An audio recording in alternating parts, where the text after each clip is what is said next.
Imagine living in a fantasy world where healers are recognized for their incredible abilities, and because of that, they often receive high-ranking positions filled with power. Healers are considered so important that there is even a royal academy dedicated to training the best healers in the country. Among the healers, there are various classes, ranging from the strongest to the weakest. However, our main character is someone who has never formally studied at an academy to learn how to use his healing magic, and therefore he does not possess a license. Even so, this has never stopped him from helping people whenever he could. Then, after some events that you will soon witness, Xenos ends up opening a small clinic in the slums of the kingdom. His goal was to heal anyone who needed his help, and after he finishes curing a man who came to his clinic, the man thanks him and praises him for his perfect healing. The man does not have much to offer Xenos, so he gives everything he has in his pockets. Xenos does not care about this, because even if this man could not pay him, he would still heal him, and he would charge in another way, perhaps through the back door. Soon after the man leaves, little Lily, who is Xenos' assistant, enters and reminds him that he has a home visit scheduled. Xenos says that he is on his way, so Lily says she will prepare dinner for when he returns. A few hours later, Xenos finishes his visit and returns home. But while walking through the street, he notices a girl who is clearly suffering greatly. At that moment, a noble appears and begins shouting at the girl. The noble asks where she has been, and the girl tries to explain that she had a very strong pain in her stomach, so she attempted to go to the hospital, but they refused to treat her because she had no money. The noble looks at her and calls her an idiot, as in his view, the simple stomach pain is not enough reason for her to seek medical attention. Since she is a very cheap slave, it would be better if she died, because the cost of healing her would be higher than simply buying a new slave. Without the slightest compassion, the noble lifts the girl and tells her she must return to work immediately. He takes her to a cemetery and throws her to the ground with such force that she hits her head against a tombstone. The girl feels extreme pain, and the noble does not care at all, because according to him, this is an injury that is easy to heal. However, shortly afterward, she falls and begins rolling on the ground in agony, and suddenly, a very frightening dark energy enters her. The noble does not notice this happening, and simply assumes that the girl is pretending not to work. He shouts at her, ordering her to stand, but she cannot because of the excruciating pain, so the noble begins kicking her across the ground, showing himself to be truly selfish, and he would be an excellent candidate for the Blue Lock project. He grows tired of kicking her, so he says she must hurry and starts searching the cemetery for something of value. He then starts walking away, but at that moment, the girl strikes the noble in the stomach. The noble is stunned, as he has never been injured so severely before. He tries to tell the girl that he is a noble, and she cannot do that. But then she remembers how he had been kicking her, which makes her 70% bloodthirsty, leaving the noble with very little room to negotiate. The noble tries to flee slowly because he is injured, and this pace is the fastest he can manage at the moment. This noble would have definitely died, but luckily for him, Xenos was nearby, so the noble runs toward him, begging for help. He tells Xenos that his slave named Lo is trying to kill him. However, Xenos saw the way the noble treated her on the street, so he is certain that this noble deserves such treatment. The girl catches up to the noble, and he begs Xenos to save him. Xenos looks at the girl and realizes she is clearly possessed, so he asks the noble what he was forcing the girl to do. The noble obviously does not want to admit that he was forcing her to rob graves for him, so he tells Xenos that they were working on something related to agriculture. After that, the noble quickly tries to change the subject, telling Xenos that he is severely injured and needs to go to a hospital immediately. He offers a substantial sum for Xenos to help him get rid of the girl, but Xenos says he does not care about money. At the same time, he has also sworn to save people's lives. So when the girl attacks the noble, Xenos saves him just in time. The girl then throws a pile of stones at Xenos, and he dodges them without much effort, showing that he is truly very skilled. The noble realizes that he is very skilled, so he asks Xenos to kill the girl. But Xenos refuses, as he follows a single rule of never killing anyone. The noble tells him to stop this nonsense, because if Xenos does not kill the girl right now, she will end up taking his life. However, Xenos still refuses, because as a healer,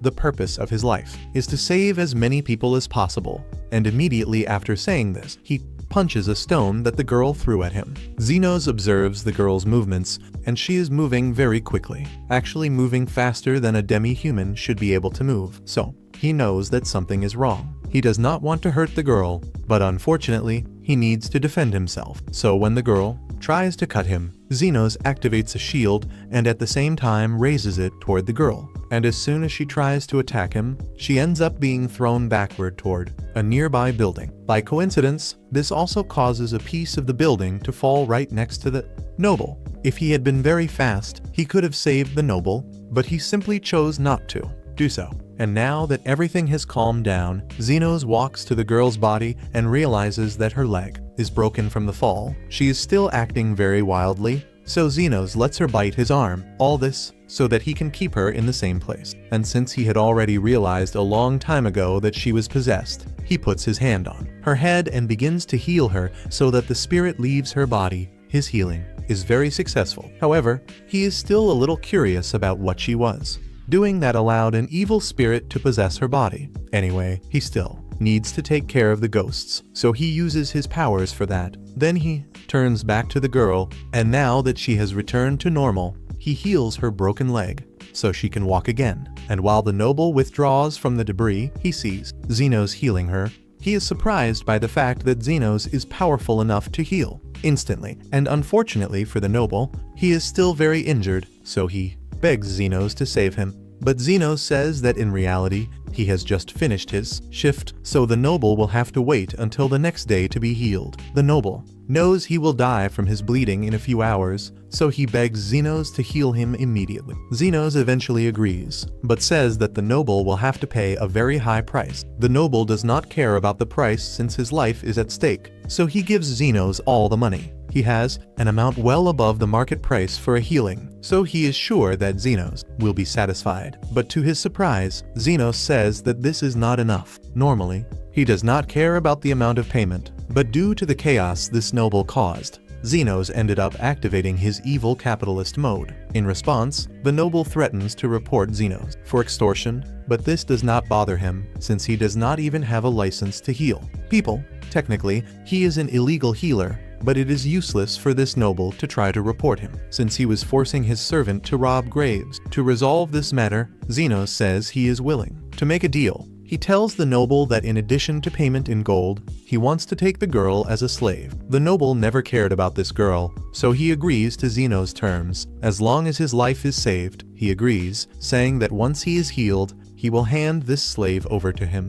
After everything is resolved, the noble leaves very angry, and then Xenos sits on the ground next to the girl and waits for her to wake up. When she finally regains consciousness, she is surprised to see a man sitting next to her and asks who he is. Xenos says his name and explains that he just bought her, so from now on, she is his slave. At a perfect moment when no one is watching, Xenos asks the girl, named Tio, to immediately take off her clothes.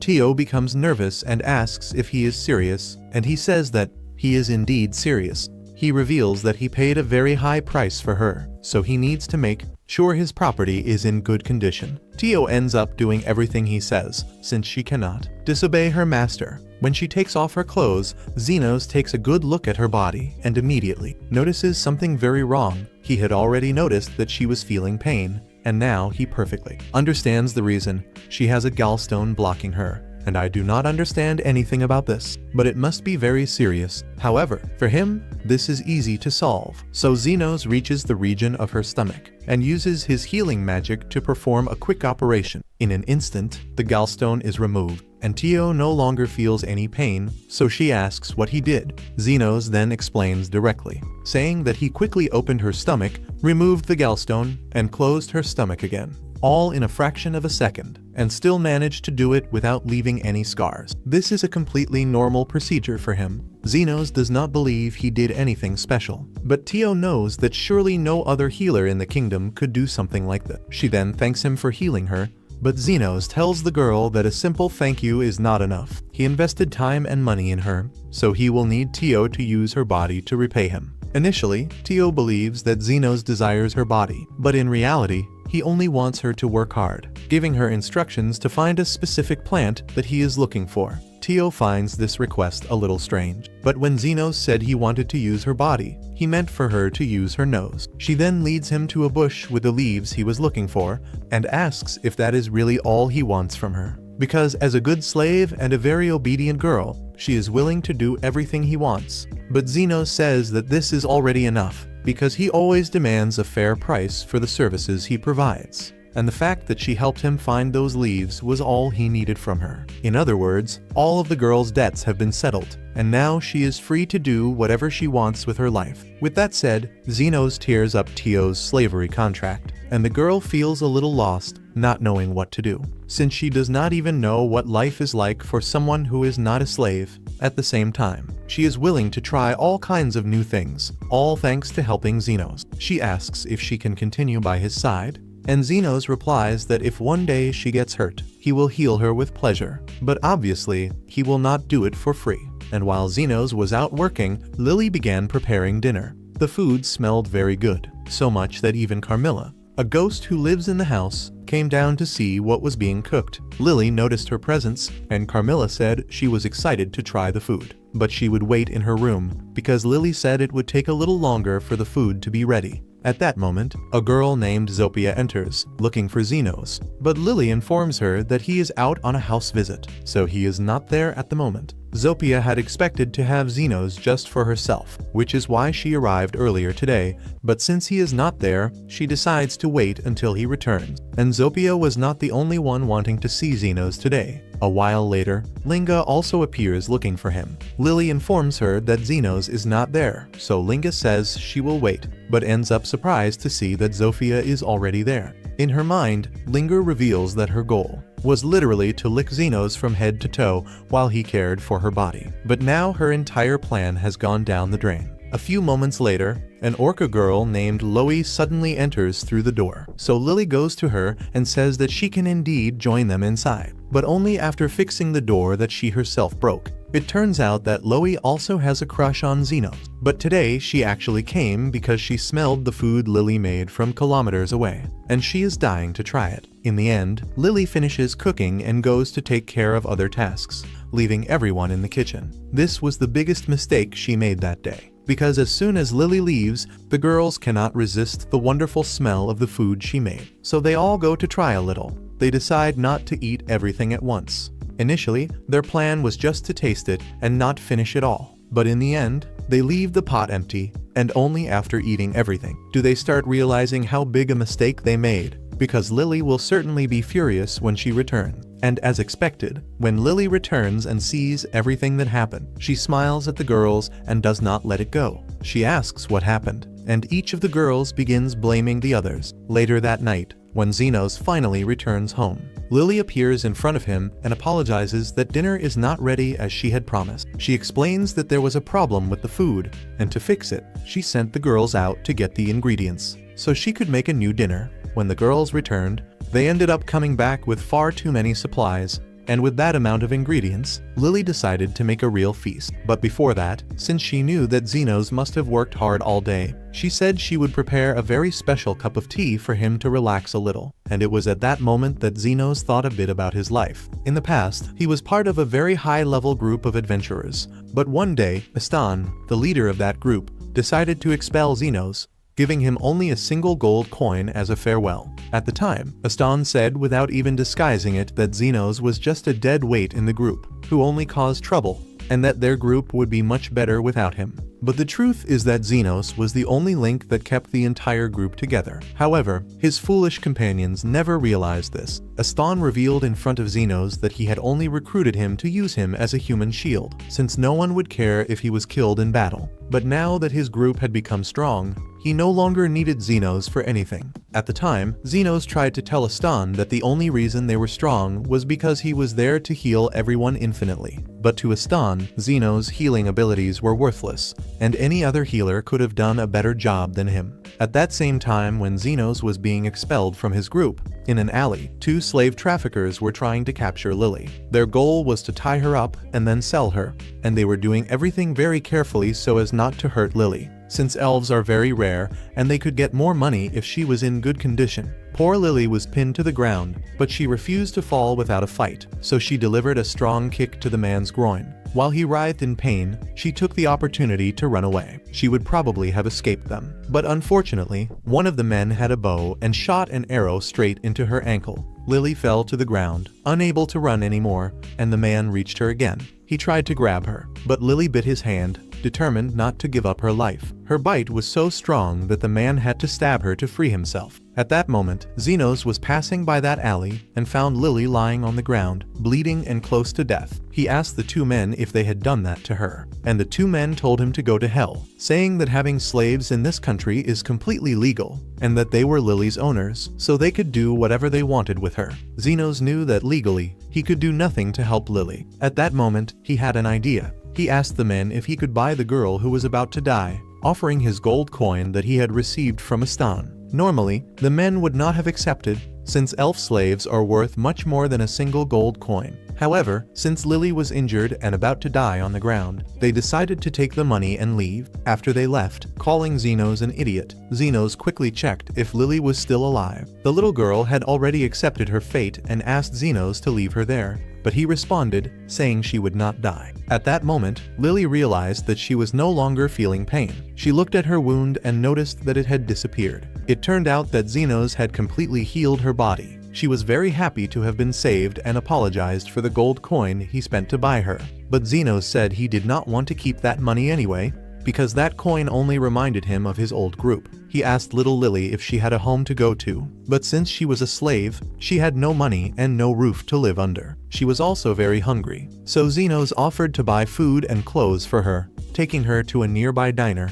He also bought a new set of clothes for her on the way. While very happy, Lily asked Zenos why he had not bought anything for himself to eat. Zenos told the girl that he was not hungry, but in reality, he simply had no money. He had spent everything he had to buy Lily's clothes and food, and since he had been expelled from his group, he still needed to find a new job to avoid starving. At that moment, a man stumbled into the diner, and it was noticeable that his arm was injured. The man had gotten into a big trouble but managed to survive. However, due to that injury, he only had two options, either amputate his arm or die over time. Zenos glanced at him from the other side of the room, and sees that the hole in the man's arm has some light marks. He then quickly deduces that the man must have been shot by a magical weapon. Fortunately, since that guy is a lizard man, the wound will probably close on its own, but it would be best to take care of everything now. Zenos then extends his hand to heal the man, and in a few seconds, the hole in his arm closes completely. The man is surprised that his arm has returned to normal, so he asks who Zenos is. Even before he can answer, Lily loudly says that Zenos is a legendary healer. The man has never heard of the name Zenos, but he is very grateful for the help. So he gives him some coins and promises to spread the word that a legendary healer exists in the slums. Zenos is a little confused to have received money right away, but then he realizes that healers are usually paid for healing others, and this gives him a big idea. This time, instead of joining a group of adventurers, he will open a clinic to heal people. But since he is a commoner, he will never be able to get an official healer license. Furthermore, running a business would mean paying taxes, so Zenos decides that he will become an underground healer. Lily does not quite understand what he is talking about, but if Zenos is going to open a clinic, she wants to help him. However, Zenos does not think this is a good idea, because opening a clinic without a license is illegal, and he does not think it is right to involve an innocent child in it. But Lily reminds him that he bought her, and this technically makes him her master, so her duty is to follow him. Zenos remembers that he did not really intend to become her master. He actually just wanted to help a poor, innocent girl, but Lily is a very intelligent child. She says she has nowhere to go, so if he does not take her with him, she might end up becoming a slave again for someone. In the end, Zenos gives in to the emotional blackmail and agrees to keep Lily with him. In response, she promises that she will serve Zenos with every inch of her body. Zenos finds her words a little strange and asks her not to say anything weird. Anyway, Zenos is determined to open a clinic, but before that, he needs to solve an urgent problem. It turns out that he does not even have a place to sleep, so he takes Lily to an abandoned part of the city to try to find somewhere they can stay. Lily asks why he wants to live there, and Zenos explains that he needs to stay hidden because no important person can discover that he is setting up an illegal clinic. Also, since this place is scary, he can choose any place to stay for free. Lily perfectly understands her master's line of reasoning, but she is still worried because abandoned places like this are full of frightening ghosts. Even knowing this, Xenos goes ahead and ends up finding a house that, surprisingly, is still intact. Xenos is happy and says they got lucky, but as soon as Lily sees the place, she panics because this house seems haunted, and if they stay there, they might encounter a specter. Xenos does not even know what a specter is. So Lily explains that specters are sinister, undead monsters that can turn people into ghosts with a single touch. Xenos perfectly understands what a specter is, so Lily offers to use her magic to light up the place. Xenos is surprised to discover that Lily can use magic, but she quickly clarifies that she can only use basic spells. Now, with the room illuminated, they can finally see everything clearly, and for Lily, the house is very scary. But still, Xenos remains optimistic. He says the roof is still intact and the support pillars are strong, so this place is perfect for him to set up his clinic. However, a big problem arises. There is a specter living there, and the specter warns that it will drain Xenos' life force. Lily starts to go crazy with fear, but Xenos is disappointed that the house already has an owner. The specter, called Carmilla, attacks Xenos, but he deals with her quickly using a healing spell, which ends up destroying both her arms. He does not feel the least bit intimidated by Carmilla, because when he was part of the Golden Phoenix group, Aston used to send him to the labyrinth alone every time he was in a bad mood, and down there, Xenos would encounter specters. So he has already defeated at least 100. This is all because healing magic is extremely effective against the undead. Returning to the present, Xenos apologizes to Carmilla for entering her house this way, but he explains that there is no other place nearby to live. He asks if she minds his presence too much. However, Carmilla feels deeply offended. After all, she is the queen of the specters. In response, she summons a ton of ghost servants to drive him out of the house, but Xenos reacts by casting a powerful healing spell that eliminates them all at once. Carmilla is completely shocked by Xenos' power and begins to fear for her own life. However, Xenos makes it clear that he does not intend to fight her, and he would feel bad exterminating a specter who can speak and even resembles a human being. He knows that Carmilla, even as a specter, still needs a place to stay, so he asks if she would be willing to give him and Lily at least a room, and a space where they could attend their future patients. Carmilla, knowing she has no chance of defeating Xenos, yields to his pressure, and says he can stay on the first floor, but the entire second floor will be hers. Xenos is happy with this arrangement, and poor Lily does not know whether she should fear Carmilla, or fear Xenos even more. A few days later, we see that Lily is extremely bored. Since they have no work to do, she asks Xenos if she should go out to do some advertising. But Xenos believes it is not a good idea, because the Royal Hospital might discover this place. Besides, it should not take long for them to get their first client. A few minutes after he says this, someone enters the clinic. Lily gets up to greet the first client and is surprised to see that it is the man Xenos healed a few days ago. Xenos had already expected him to show up sooner or later, because people who normally follow the law usually do not end up getting shot, and people who do not follow the law probably cannot go to normal hospital. The man introduces himself as Zond and says he needs Xenos to look at his sister. Xenos says he will do what he can, and Zofia shows a superficial wound. She says her arm has felt strange since the previous day. After examining the injury, Xenos deduces that she was hit by some kind of poison attributed magic. Zofia asks if there is anything he can do about it, but since she spent the entire night with her arm like that, all the tissue in the area is practically dead. Xenos says the best thing to do is amputate the entire arm to prevent the poison from spreading. Zofia is sad to learn that she will have to lose an arm, but there is nothing to be done, as her life is more important. She asks Xenos how much it will cost to amputate her arm, and he says it will cost 1 million yen. Zond becomes furious because that is an absurd price for a simple amputation. He prepares to start a fight with Xenos, but Zofia asks him to calm down and tries to negotiate with Xenos. She asks if he will really charge such a high amount knowing that she is Zofia, called Tornado by everyone, the leader of one of the 3 gangs controlling that area. Xenos knows perfectly well who she is, but he refuses to work for free, especially because using regeneration magic is very exhausting. Zofia then says that he is only going to amputate her arm, which does not seem very tiring, but Xenos says he intends to amputate and completely regenerate her arm. This leaves Zofia very confused, as she has never heard of a healer who could regenerate limbs. Xenos is also confused, because for him, any other healer could do this.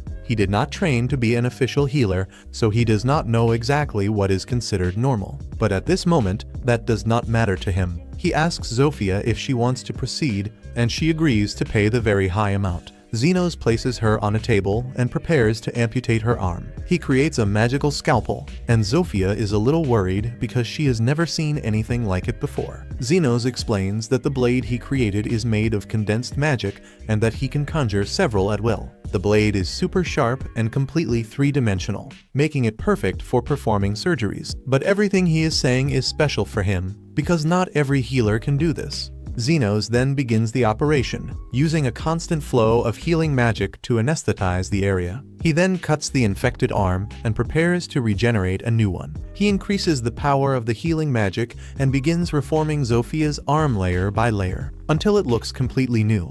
Zofia is amazed and extremely grateful that Zenos has actually regenerated her arm. She says she will pay even more for the service, and also promises to start sending his injured subordinates to his clinic. Zenos, of course, agrees to this, and in response, he says that he does not mind, as long as they all pay for their treatments. In the following days, we see Zenos demonstrating a lot of patience with the lizard men's faction, and as always, Lily prepares tea so he can relax. Zenos thanks her for being so attentive, but he finds it strange that she made 3 cups instead of 2.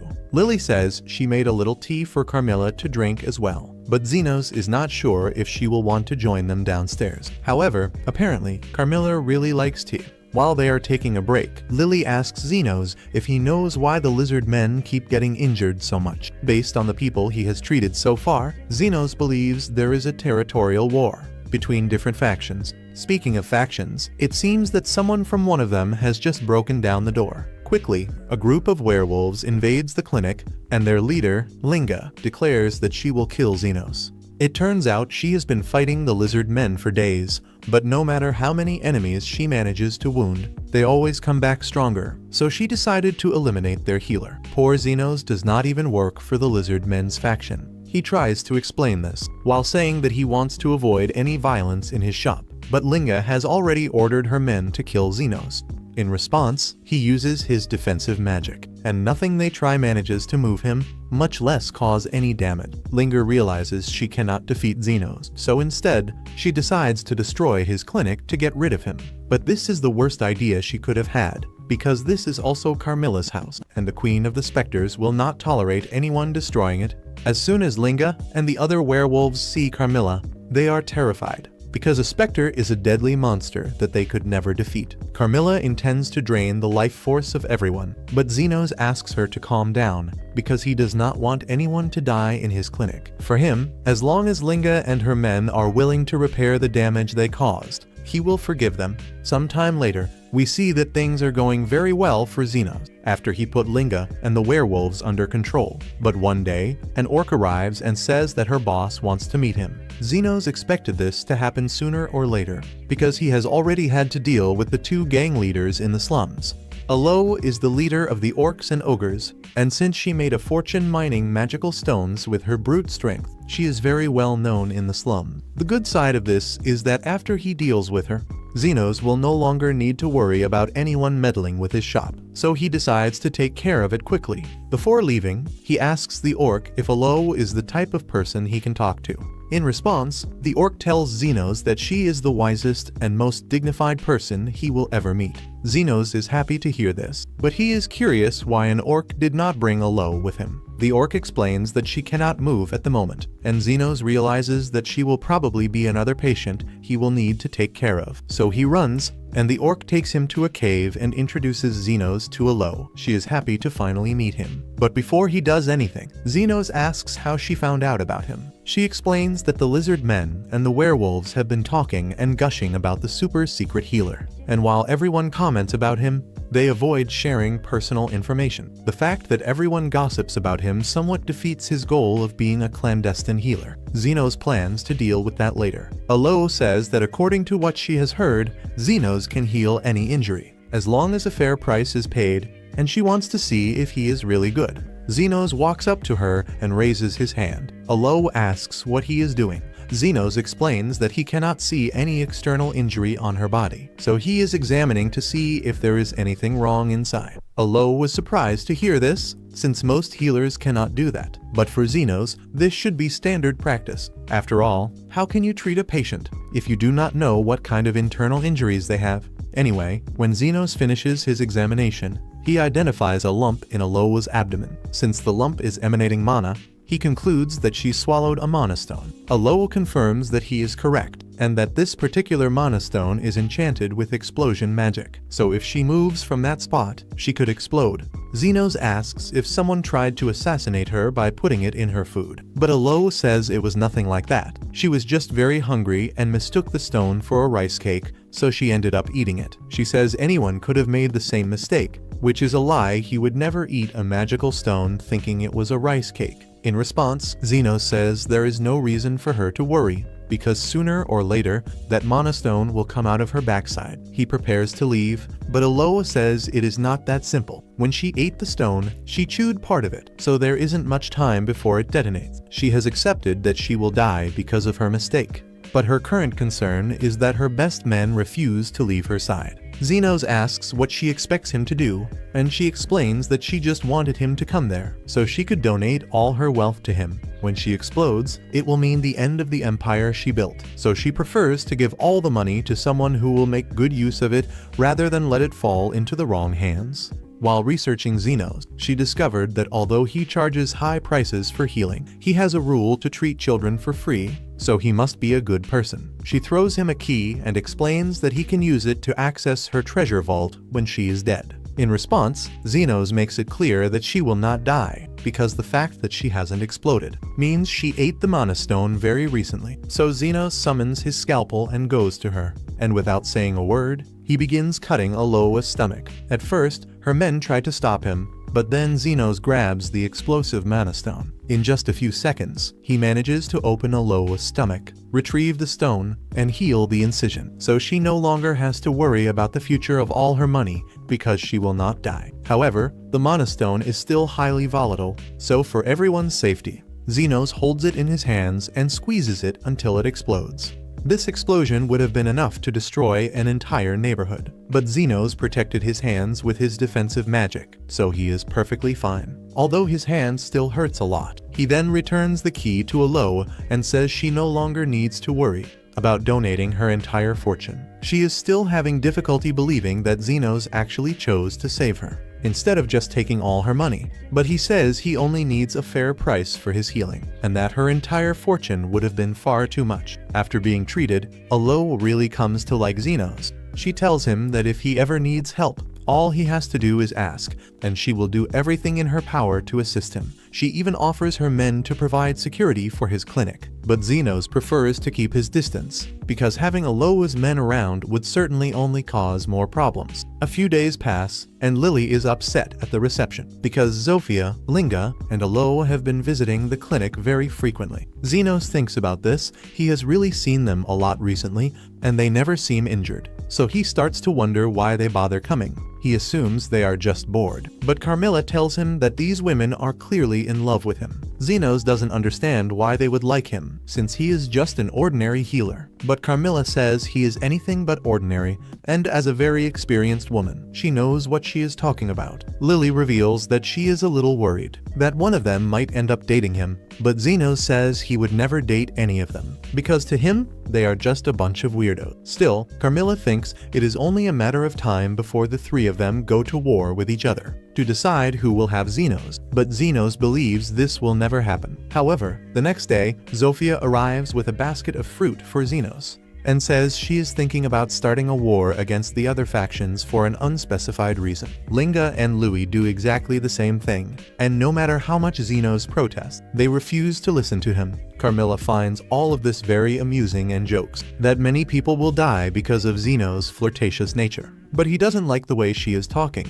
even though she is just telling the truth. The deadly battle is scheduled to begin at noon today, but Xenos knows he cannot let everyone kill each other because of him, so he needs to do something. Meanwhile, the three factions had already gathered in the stadium with all their men, ready to start the bloodbath. Just as the bloodbath begins, Xenos suddenly appears, and everyone turns to see what he is going to say. But he tells them he is not there to stop the fight. He knows that all of them carry long-standing grudges against each other, so he will let them fight until they are satisfied. Since Xenos gave approval for the battle, the girls decide to fight with everything they have, and whoever survives can claim Xenos' virginity. This is the agreement they made. Xenos doesn't remember agreeing to this last part, but before he can say anything, the fight begins. Zopia makes the first move and tries to cut Linga's head off with her dagger, but Linga manages to dodge in time and flips backward. Meanwhile, Lois approaches and tries to kick Zofia, but Zofia gets out of the way, and instead, several spectators in the background are hit. Zofia and Linga face each other again, but before they can land a hit on each other, Lois suddenly appears and almost crushes them both. Zofia is pushed toward the corner where the orcs in the stadium are, so she starts attacking the orcs, and the others begin doing the same to members of the opposing factions. It is a horrific scene. People are being slashed everywhere. But to everyone's shock, even after fighting for 6 hours, no one has died yet. At that moment, Zofia notices that the wounds on her arm are healing rapidly, and Xenos reveals that he is the one behind it. He agreed to let them have their little deadly battle, but he never agreed to let any of them die, because after all, they are still his patients. Zofia feels a little stupid for not realizing what Xenos had been doing until now. But none of them knew it was possible for a healer to heal so many people at the same time, let alone continuously for more than 6 hours. They realized that at this rate, the fight will never end, and that is exactly the point Xenos was trying to show. He says that if they never come to an understanding, they will never be able to live in peace. Therefore, if they feel the need to continue fighting, he will be there to heal all of them. And just to be clear, he will charge for each healing he performs. After all of this, the girls realize how foolish it was to start a war over Xenos, so they all agree to get along with each other. However, they will still continue fighting because of him, but from now on, they promise not to be violent. Meanwhile, Lily asks Xenos why he went through so much trouble to do this. He then remembers something his teacher once told him. A healer who only treats ordinary injuries is a third-tier healer. One who can heal the entire body is second tier, and a first-tier healer is someone who can make the world a better place. So although Xenos does not believe he has what it takes to be a first-tier healer, he still wants to try to make the slums a better place to live. Besides, if he let them all die here, he would no longer have patients to treat at his clinic. At least, that's his excuse, but Lily knows he is only saying that to hide how much he really cares for everyone. If the demi-human factions start getting along, it would mean Xenos wouldn't have as many patients as before. Yet he still decided to help them. This is part of the reason why Lily likes him so much, and she tells him directly, hoping Xenos will be impressed. But Xenos doesn't really understand what she means after all. His mind is much purer than Lily's. Anyway, it is getting late, so he plans to receive his payment and return home. Lily is surprised because she thought he was joking when he said he would charge them for the healing during the fight. But Xenos was very serious. Healing so many people is exhausting, so of course he wants to be paid for it. Meanwhile, in the capital, the commander of the Royal Knights is meeting with the vice commander, Christina. She asks the commander if something happened, and he explains that he heard a rumor that the war between the demi-humans suddenly ended. She is surprised to hear this, since the demi-humans have been at war over slum territory for years, so she finds it hard to believe that they suddenly decided to get along. The commander also doesn't fully believe it, but if it is true, he needs to do something about it. This kingdom has existed with the royalty and nobility at the top for centuries, and it has remained that way because all the poor people are treated unjustly and are usually too busy arguing among themselves to be a significant threat. However, if they were at peace, the poor and the demi-humans could end up forming a united front and start demanding things like universal healthcare, and they do not intend to give that right to anyone, only to the rich. The commander says that the rumors suggest a single individual managed to mediate between the demi-humans, so that they stopped fighting. Therefore, the commander wants Christina to investigate this person. Christina understands, and she promises to find this man and arrest him for the crime of bringing peace. Meanwhile, at Xenos' clinic, he sneezes because so many people are talking about him. And as soon as that happens, everyone worries that he might have caught a cold. Linga offers to let them use her tail as a cover, and Lois offers to let him warm his face between her thick thighs. Zenos tells them he only sneezed normally and that he still needs to heal Zofia, so he asks them to calm down until he finishes. Zenos heals Zofia's arm, and she thanks him for the help, but it has been a while since he last treated her, so he asks how she got hurt. Zofia explains that she injured herself while working the night before. It turns out her job is stealing from rich people, and she redistributes all that money to the poor. But when she was sneaking into an aristocrat's house the previous day, she was attacked by the vice commander of the Royal Knights. Carmela senses that drawing Christina's attention could spell big trouble for Zenos, but he believes he doesn't need to worry about it, because it's impossible for such an important vice commander to meet with a random clandestine healer like him. Meanwhile, Christina herself is in the slums searching for information about Zenos. She sees that all the demi-humans are getting along very well, so she approaches a lizard man and asks him to tell her who was responsible for ending the war between the demi-humans. Since the lizard man doesn't know who this human is, and he also knows Zenos wants to remain discreet, he only tells her he cannot say anything. He tries to walk away, but Christina draws her weapon and says she will shoot him if he doesn't answer. Even so, the lizard man is willing to take a bullet for Zenos' sake, so he tells her to go ahead and shoot. At that moment, Zofia and her brother pass by, and Christina is not prepared to deal with so many enemies now, so she decides to flee. She ends up getting lost in the abandoned part of the city, and by chance, she comes face to face with Zenos' clinic. She enters to ask for information, and Zenos attends to her very well, even offering to show her the way back to the main city. But at that moment, Lily appears with some tea, and as soon as Christina sees Lily's elf ears, she shoots Zenos in the head with her gun. Lily cannot believe that Christina would simply shoot Zenos in the head for no reason, but Christina says she has a perfectly justifiable reason. Besides her current mission, she has also been tasked with investigating a series of recent kidnappings in the area. Since Zenos is human and Lily is an elf, she immediately assumed that Zenos had kidnapped Lily, and that is why she reacted by shooting him in the head. Lily then explains that Zenos basically adopted her, and that she is living there of her own free will. Christina realizes she may have jumped to conclusions. She thinks for a moment and notices that Lily seems like a very happy and well-cared for girl, so she may have made a huge mistake. At least she used non-lethal bullets, so she is sure she did not kill Zenos. But at the same time, she is not sure if he survived. She thinks he may have just been knocked unconscious by the shot. However, to her surprise, Zenos seems perfectly fine. She apologizes for jumping to conclusions and for shooting him like that, but she is still curious to know how he managed to come out unharmed. He says he just used defensive magic to block the bullets before they hit him, but Christina doesn't believe it, because no ordinary defensive magic should be able to stop her bullets. However, as far as Zenos knows, his defensive magic is completely ordinary, so he has no idea what she is talking about. However, over her years as vice commander of the Royal Knights, Christina has seen many defensive magic, and she knows that Zenos' shields are on the same level as a great wizard. When Christina mentions that she is vice commander of the Royal Knights, Zenos and Lily become nervous, as they know that her presence could mean trouble for them.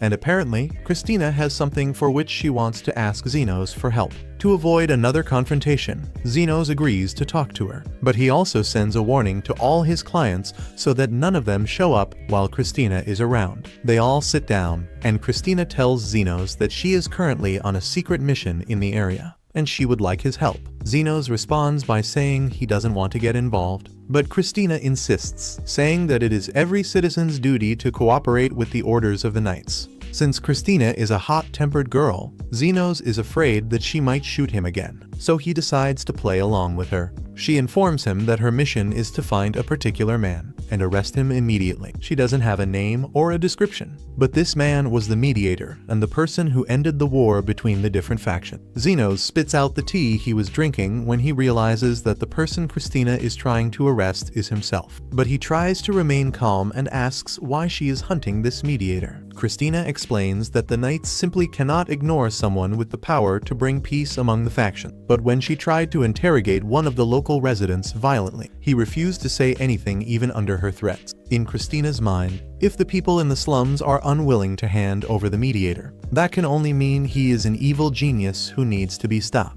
Zenos tries to explain to her that it is possible the mediator is just trying to avoid the spotlight, meaning the best course would be for her to leave and stop looking for him. because then this mediator won't cause any problems. Christina then asks Xenos if he knows who the mediator is. So he invents an excuse and says he just spoke out of instinct. In any case, Christina cannot simply ignore the mediator, because she received a direct order from her commander. And to the knights, anyone with the power to stop the war between the factions is too great a threat to be ignored. Lily speaks up and says that Christina doesn't need to worry about the mediator destabilizing the nation, because he is only interested in earning money through his honest work. But the way Lily talks about the mediator, it almost sounds like she knows him personally. Lily panics and starts telling Christina that she doesn't actually know the mediator either. And Christina starts to be suspicious, but she lets it go for the moment because she is foolish. As it is getting late, Xenos tries to use that as an excuse to kick Christina out. But while he pushes her toward the door, she notices a bed in the corner. She finds it strange that Xenos put a bed there, and he doesn't want to explain the reason for it. So he says it's just an extra bed. As soon as Christina hears this, she asks Xenos if he would be willing to let her use the bed. She is having difficulty moving around the slum, so she would like Xenos to let her stay there until the end of her mission. Of course, she is willing to pay for the accommodation. Xenos cannot refuse without raising suspicion, so he ends up agreeing. And Carmilla finds all of this very amusing. Lily prepares some green tea for the new guest, but Christina doesn't like hot drinks, so she starts blowing on the tea. Lily is still very jealous of having a new woman there trying to steal Xenos' heart. So to show her superiority, Lily asks him to pat her on the head as usual. Xenos does what Lily wants, but is a little confused by her random request. Carmilla approaches and says that Lily is jealous. And Xenos is startled because Carmilla whispered it in his ear while invisible, and she is clearly having a lot of fun with all this drama. Lily makes it even more fun for Carmilla by flattering Xenos even more, showing that she is the dominant girl. But Christina doesn't seem to care at all and just continues blowing on her tea. In the end, Lily falls asleep, so Xenos puts her in bed and returns to the living room to continue the conversation with Christina. Xenos begins to explain the whole story of how he rescued Lily from a group of slave traffickers. It seems these traffickers were part of an illegal trafficking network operating in that region, which explains why Lily was so agitated and defensive earlier. Unfortunately, Xenos doesn't have any concrete information about these traffickers. Changing the subject, Christina says she has a question she wants to ask. Since it is quite clear that Xenos must be a master mage who has perfected his defensive magic, Christina wants to know if it is possible to regenerate an entire arm if someone dedicates themselves to healing magic as much as Xenos has dedicated himself to defensive magic. Xenos begins to respond by asking a question, asking Christina if this is something so extraordinary for a healer. But before he can finish, Christina interrupts and says that restoring a destroyed arm should be impossible. According to her, the only people capable of doing that would be the saints. Xenos then asks why she wants to know about all this, and Christina explains that she recently got into a fight with Zofia, and she remembers having caused significant damage to her arm. But when she saw Zofia the day before, her arm was like new, fully healed, which made Christina believe that there is a healer in the slums with enough power to regenerate an arm. If that is true, it would make total sense for this person to have great influence over the leaders of the factions. After saying all this, Christina says she will try to find clues that lead her to this supposed evil healer. But Xenos doesn't understand why she believes this healer is someone evil. The truth is that Christina has a very negative view of all the people in the slums. She is blonde and racist, a girl exactly the way a friend of mine named Joe likes. But Xenos doesn't believe she is just racist, so he asks if she has any reason to distrust everyone in the slums. Christina admits that she is a bit too harsh with the people in the slums because someone from the slums killed her mother. Christina's mother was a very kind woman who really wanted to help as many people as possible. Her mother would frequently go to the slums and organize events to feed those who couldn't afford food. But one day, she simply didn't return home. And according to witnesses, Christina's mother was attacked and killed by someone who wanted to steal her wedding ring. Christina was completely devastated to hear this, Her mother saved so many people from hunger, but no one was there to save her when she needed it. Because of this, Christina decided to join the Order of the Royal Knights, becoming the youngest vice commander and an invincible heroine capable of delivering justice to criminals in the slums. The next day, Christina goes out to resume her investigation, and Zenos can finally return to treating his patients. Zofia arrives with a small wound on her arm and would like Zenos to take a look at it. Zenos begins to heal her but warns her to be more careful, since they never know when Christina will appear. Just as they mention this, Christina shows up asking for information because she got lost while out. As soon as Christina sees Zofia, she draws her weapons, and Zofia draws her knives in retaliation. The two reach a standoff, and Christina asks Zofia if there really is an evil healer gathering criminals to start a rebellion. In response, Zofia doesn't deny that there is a healer, but she assures her that he is not an evil person. For Christina, however, Zofia is just a thief, so she is not exactly a law-abiding citizen. In response, Zofia says that nobles do much worse things. For example, Zofia heard that Christina is investigating a trafficking network, and after doing some research, Zofia discovered that the person behind all this is a noble named Kalendor. Upon hearing this, Christina doesn't believe her, because according to her information, the trafficking network is concentrated in the slums. But Zofia says this is just a clever trick to disrupt the Knight's Order and prevent them from reaching the real culprit. Christina is skeptical but asks Zofia to tell her who is behind the kidnapping. Zofia explains again that a noble named Kalendor is responsible for all this. Christina says it is hard to swallow, because Kalendor is a very good man who takes great pride in educating people. In her mind, he would never sell children into slavery. But Zofia never expected Christina to believe her, because in Christina's eyes, everyone from the slums is just a criminal. Unlike Christina, the mediator never treated anyone from the slums that way. He treats everyone equally and is always willing to give a second chance, unlike Christina and her sense of justice. Upon hearing this, Christina becomes furious and prepares to shoot, but Zenos steps in front and asks her to lower her weapon. Christina tries to get Zenos to move, but he says he cannot do that because Zofia is his patient, and he cannot allow her to get hurt. He apologizes for not saying this earlier, and right to her face, he admits that he is the mediator Christina was looking for. Christina believes that Zenos is lying to protect Zofia, since there's no way he could be the healing mediator after all. He is a master of defensive magic.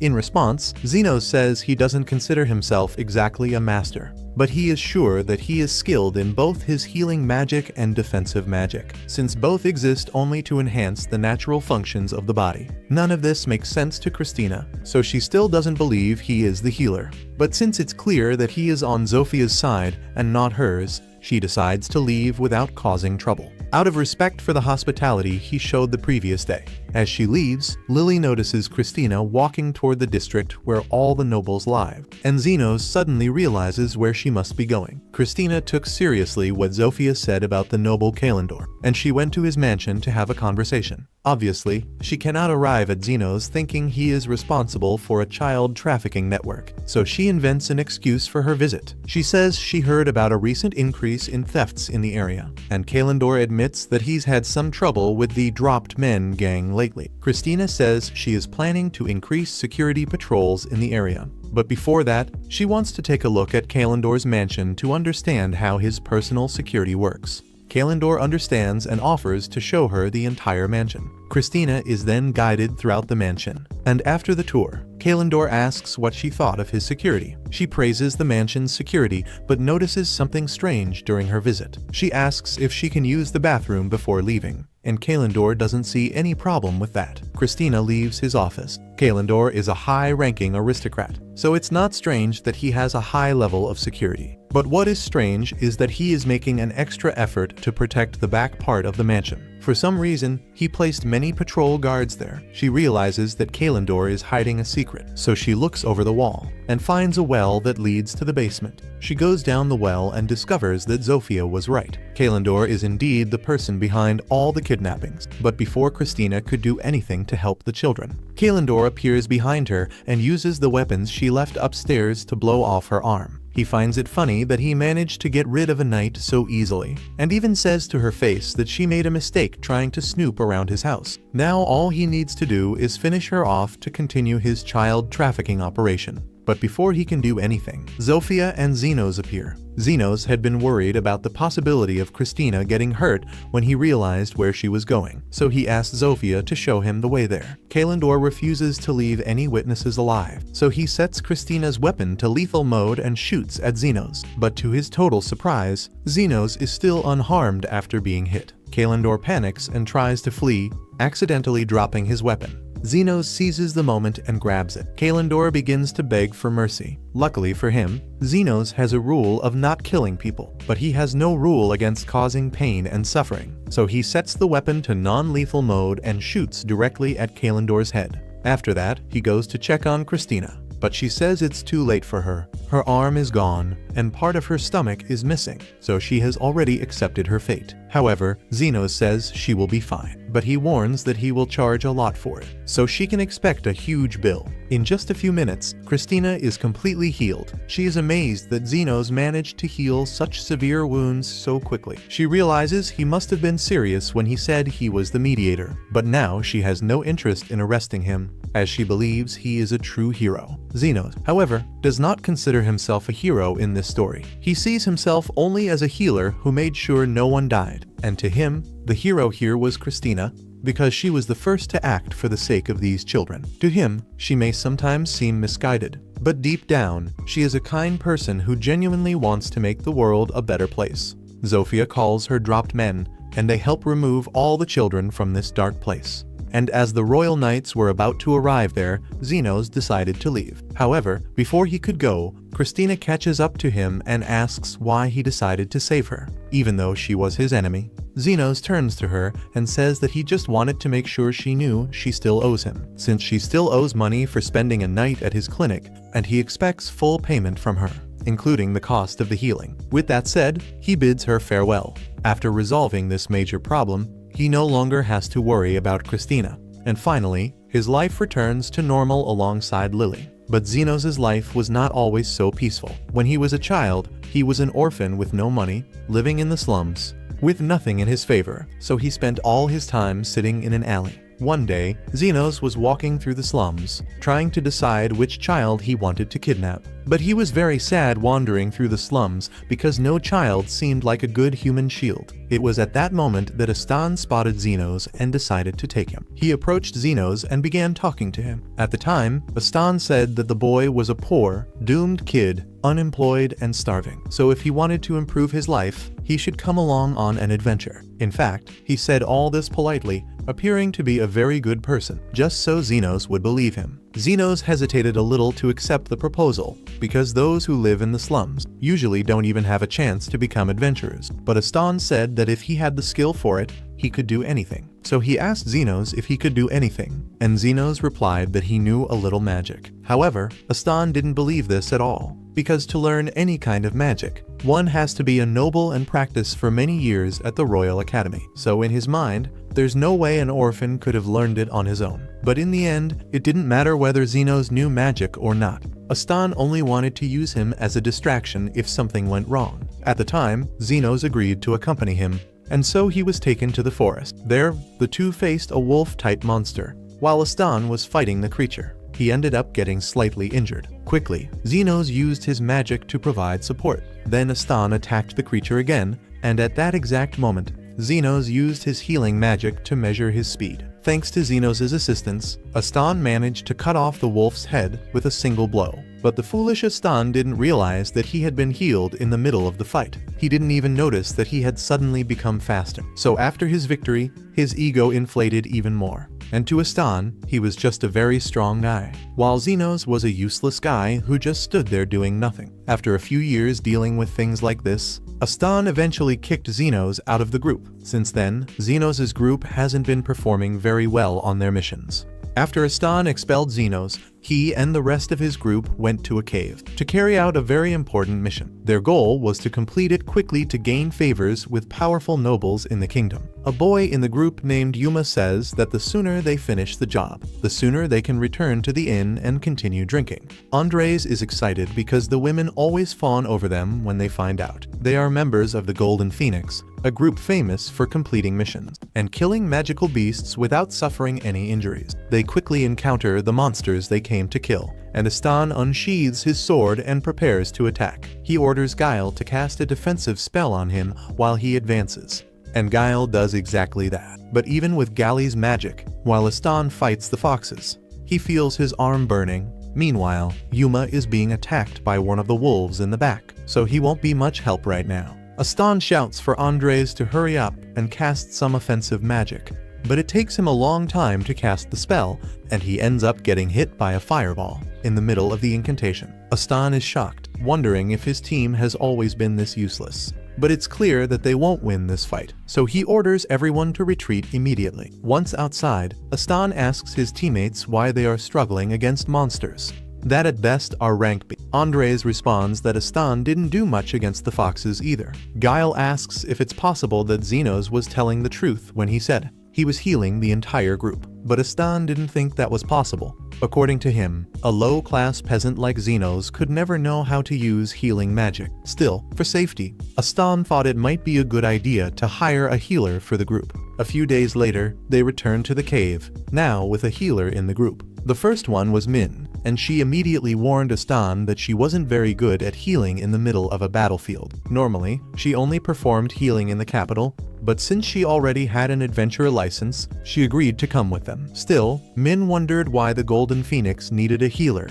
since they were famous for completing missions without getting hurt. However, Astan didn't want to explain what had happened, so he told her to mind her own business. Guile then asked Min if Yuma would be okay, since he had been badly beaten by the wolves last time. Min had treated him, so she was sure he would survive, but given the severity of his injuries, there was no way he could go adventuring again. Normally, Astan would show some compassion for a teammate who was permanently incapacitated, but they simply moved on, saying it wasn't worth keeping Yuma around. And if you're wondering why this mission was so important, yes, it was important. They were supposed to hunt a fire fox so that a very important Lord Fennel, could give a special scarf to his daughter. Astan was willing to risk his life for this scarf. However, in just 2 seconds, his plan began to collapse as the foxes suddenly launched a surprise attack. Astan immediately started to retaliate and asked Guile to cast his defensive magic on everyone. But as Astan advanced, he couldn't land a single blow on the foxes. The foxes fired 4 fireballs at him, and Astan managed to block 3 of them. But the last one hit Andreas in the stomach, and he fell. Astan continued trying to hit the foxes, but had no success. Then Alman shouted that they needed to retreat because Andreas was in critical condition. Astan couldn't believe his plan was falling apart once again, and as soon as they got outside, he yelled at Guile, asking why he hadn't used his defensive magic to protect Andreas. However, Alman said that Guile's defensive magic was effective without it. Andreas would have died instantly from that explosion. Andreas asked Alman to hurry and heal him, but she said it wasn't possible. Not even the highest-ranking healers had the power to heal injuries like that without special preparation. So unless they took Andreas to a hospital, he would die. Later, Astan met with Lord Fennel's servant, and the servant said that Lord Fennel was very disappointed with him, because he was sure that Astan could still manage to get the scarf. But his daughter's birthday had already passed, so there was no longer a reason for the hunt.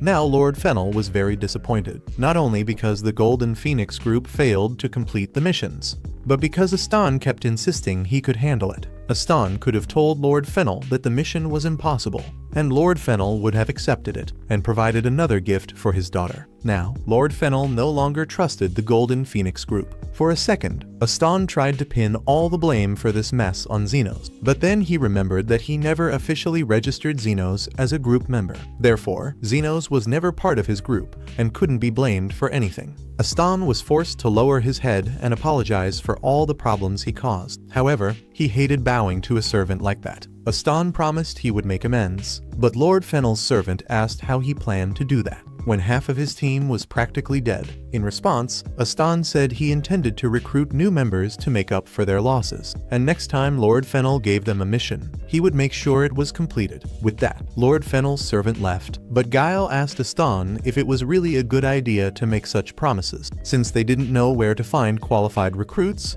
and there was no way just the 2 of them could handle the missions. Astan told Guile not to worry because he already had a plan. Astan still believed that Xenos wasn't worth much, but he couldn't deny that the group had been much better when he was around. So Astan's plan was to bring Xenos back, and he was convinced that Xenos would be desperate to return to the Golden Phoenix. Despite all the terrible treatment he had received, the next day Astan and Guile went to the slums looking for Xenos, but they had no idea where to start. Then Astan had a brilliant idea. He would hire the leaders of the 3 factions to find Xenos. He was sure they would all agree, because despicable people like them would do anything for money. Shortly after, he asked the lizardman to take him to Zofia, saying he wanted to hire her for a job. When he arrived, Zofia herself said she wasn't interested, because it would interfere with her daily visits to the clinic. However, she was willing to listen to the request of a paying client. Astan introduced himself as the leader of the Golden Phoenix and told Zofia he was looking for a man named Xenos, who had come to the slums about 2 months ago. At first, Zofia couldn't believe what she was hearing, because Xenos had told her everything about how Astan expelled him from the Golden Phoenix. She knew Xenos' great potential and couldn't believe someone could be foolish enough to expel him from a group. She also hadn't expected that Astan himself would be stupid enough to look for Xenos after everything he had done. She told Astan to get out of her sight, because Xenos had better things to do than meet with him. Just looking at Astan made her disgusted. Astan was offended for a moment and even thought about attacking Zofia, but he realized he would get beaten, so he gave up, since Zofia refused to help him. Astan tried asking Linga's faction, but as soon as she found out who Astan was, she told him to leave. Astan was shocked that Linga was also friends with Xenos. Before he could even try to cause trouble, Linga reminded Astan that she could kill him 3 times before he even blinked. Astan then tried asking Louis for help, but like the others, she told him to go to hell, and if she found out he was harassing Xenos, she would personally crush his head. Astan and Guile immediately left Louis' cave, and Astan couldn't believe that the leaders of the slums cared so much about Xenos. He tried to convince himself that everyone was talking about some other guy named Xenos, because to him, it was impossible for Xenos to have so much influence there. Then, suddenly, Guile saw Xenos walking down the street with Lily. Lily and Xenos had just finished the day's shopping and were preparing to go home. Astan suddenly called out to Xenos. Xenos was shocked to see Astan and Guile again, and since he didn't even want to look at them, he started to move away. Astan stopped him and shouted that he had come specifically to welcome Xenos back to the Golden Phoenix. But before he could even finish speaking, Xenos rejected him. Astan couldn't believe it, as he was convinced Xenos would be grateful to return to the group. Xenos began listing all the crap Astan had put him through last time, including the poor treatment and terrible payment. To Xenos, there was literally no reason to return to the Golden Phoenix. However, if Astan was desperate enough, Xenos was willing to accompany him on a few missions if he had the time. But he would no longer work while being exploited, so Astan would have to pay him a good amount this time. Xenos said he would charge 50,000 for basic injury healing and $1 million for critical injuries. Additionally, Astan would have to pay triple those costs for the use of his defensive magic and Xenos buffs. But if Astan didn't want to pay the price, he didn't even need to look for him. After saying this, Xenos continued on his way. But Astan was offended that Xenos dared to reject him, so he drew his sword and tried to attack him from behind. Before he could do anything, he was stopped by Christina. She told Astan he was very stupid for trying to attack someone brazenly in front of a royal knight. She had come to the slums because she wanted to see Xenos. But since Astan had just attempted aggression, she now had to intervene. Astan tried to flee because he didn't want to end up in jail. After all this chaos, Xenos and Lily returned home. Shortly after, Zofia, Linga, and Louis appeared. They told Xenos that Astan had tried to hire them to find him. Even though all of them had refused, Zofia was still concerned that he might continue going after Xenos. She feared that Astan would go to an underground guild and hire an assassin to attack Xenos. But on the other hand, hiring assassins would be very expensive, and if Astan was desperate enough to search for Xenos personally instead of recruiting more members for the group, so he's probably out of money. Even so, Zofia remains concerned because some rumors are circulating about a man called the Guide, who is willing to do certain jobs for free as long as some conditions are met. If Astan manages to convince this guy, it could mean trouble for Xenos. A little later, we see that Xenos can't sleep, all due to the stress of having encountered Aston again. Carmilla comes down to him, probably worried about his health. While she's there, Carmilla asks Xenos if it's true that he learned to use healing magic in the slums. He explains that he had been trying to revive a corpse, and that healing magic naturally emerged for him afterward. Carmilla says resurrection magic is forbidden, but in his defense, he says he had no idea it was prohibited when he first tried it. Speaking of forbidden magic, Carmilla remembers something similar. She says that when she was still alive, there was a type of artificial life, a kind of magic created when the demon lord still existed. At the time, he waged wars using golems created with this type of forbidden magic. At that exact moment, Xenos hears a tremor outside. Carmilla offers to take a look,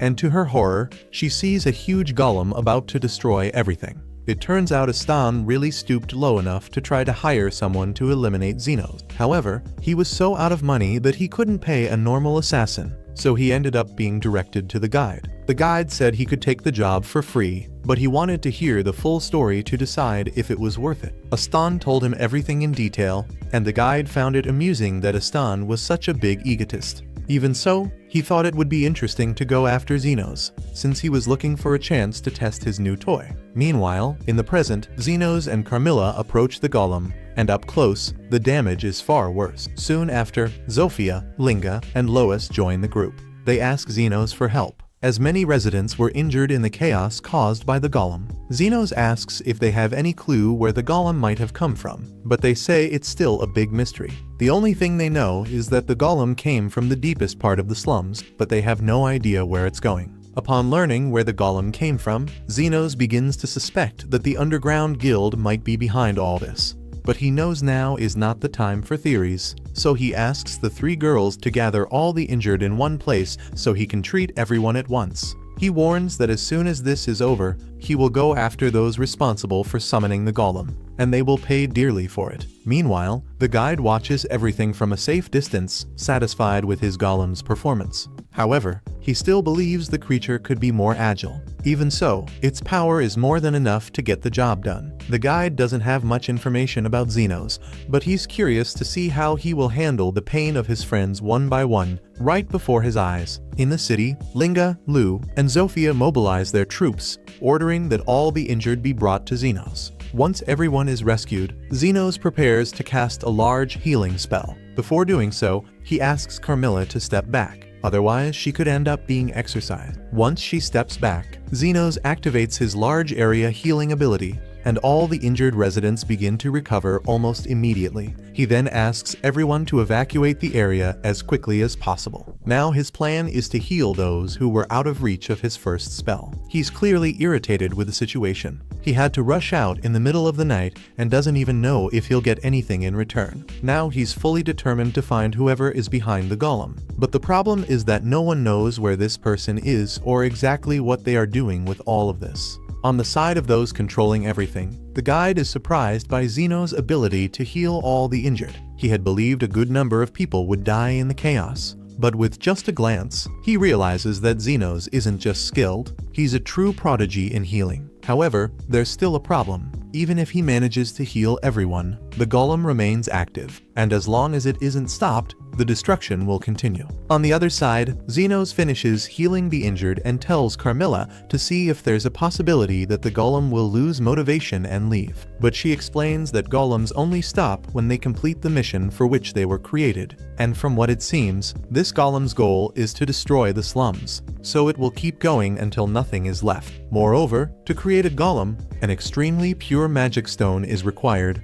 and these stones should have disappeared after the Great War. Carmilla has no idea how anyone managed to get their hands on such a rare material, and unfortunately, Xenos will have to deal with this problem now before the situation gets worse. The others offer to help in the fight, and Xenos asks if everyone is sure, since he can't guarantee that he will be able to heal everyone in the middle of the battle. Even so, everyone is aware of the risk and says they want to fight alongside him to protect the place they come from. Xenos is happy for the support, but warns that they need to come up with a strategy first. He asks Carmilla if she knows how to defeat a golem, and she responds that the only way is to destroy the magic stone that forms its core. If this isn't done, the golem will continue functioning forever. Xenos feels disheartened because his original plan was to sell the core to make some money, but unfortunately, that won't happen. So he tells the three to attack with everything they've got while he provides magical support. As soon as he gives the signal, the three rush forward to face the golem. While the group advances, Xenos activates a speed boost to accelerate their movements. As soon as they are ready to strike, he also activates a strength bonus, allowing the three to attack in perfect synchronization. With this, they manage to destroy one of the golem's legs, and unable to support itself, the creature loses balance and collapses to the ground. But the celebration is short-lived because the golem's magical core guarantees endless regeneration. The creature revives completely, hurling Linga far away. With that single movement, she crashes through 3 houses without stopping. Normally, she should have broken all her bones, but thanks to Xenos' support, she is completely fine. It had been quite some time since Xenos had been involved in a real fight, so he is still getting into rhythm. He knows he only needs to remember 2 important things. The first is that he can't stray too far from the team, or the catalysts lose potency. And since each type of catalyst healing, strength, and speed has its own activation order, he can't use them all at once. He has to choose a buff according to the situation. Watching closely, Xenos notices that the golem's regeneration happens immediately. That is, if they deal enough damage all at once, they could immobilize it. He asks the girls to focus on the creature's 2 legs. When they do, the golem collapses to the ground once again. Zofia notices a little girl hiding inside one of the houses, and the golem is about to fall right on her. Xenos tries to run to save her because he's too far away to use his intensive magic. Even hurrying, he cannot reach her in time. Logically, this girl should be dead, but incredibly, the golem stops before crushing her. This makes no sense because, according to Carmilla, these beings don't have consciousness or the ability to make emotional decisions. Clearly, this golem is different. Xenos finally understands the reason. By scanning the creature's body,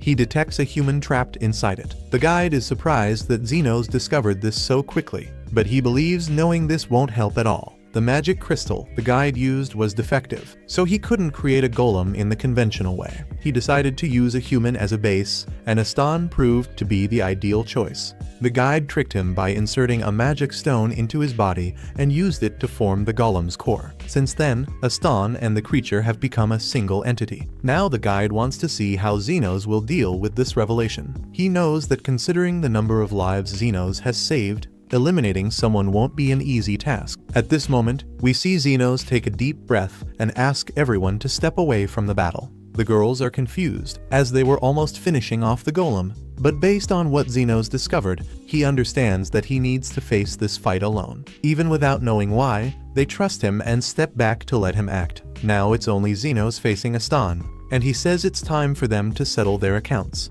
The relationship between the two began when Astan pulled Xenos out of misery, but from the start, there were selfish motives behind it. However, now he has made the decision to save a child. And this makes Xenos remember what Guile had mentioned about Astan's past. When he was young, he lost his sister because he didn't have money to pay for her treatment. Since then, he became obsessed with wealth and power. Seeing that little girl probably reminded Astan of his own sister, which is why he instinctively protected her. But that doesn't erase all the bad things he's done. At least it made Xenos believe there was still some humanity left in him. Even so, it's clear that Astan hasn't been well lately. So Xenos understands that he doesn't have many alternatives. He grabs the By-Story, dodges an attack, and transforms his weapon into a sword, cutting Astan's arms. Then he jumps and makes a hole in the golem's chest. Finally seeing Astan's true body, he doesn't feel good about it. But he knows he needs to make sure Astan doesn't continue being a threat. He strikes him firmly in the chest. Guile is shocked to see that Xenos was able to attack Astan with such decisiveness, but considering how badly he was treated by him,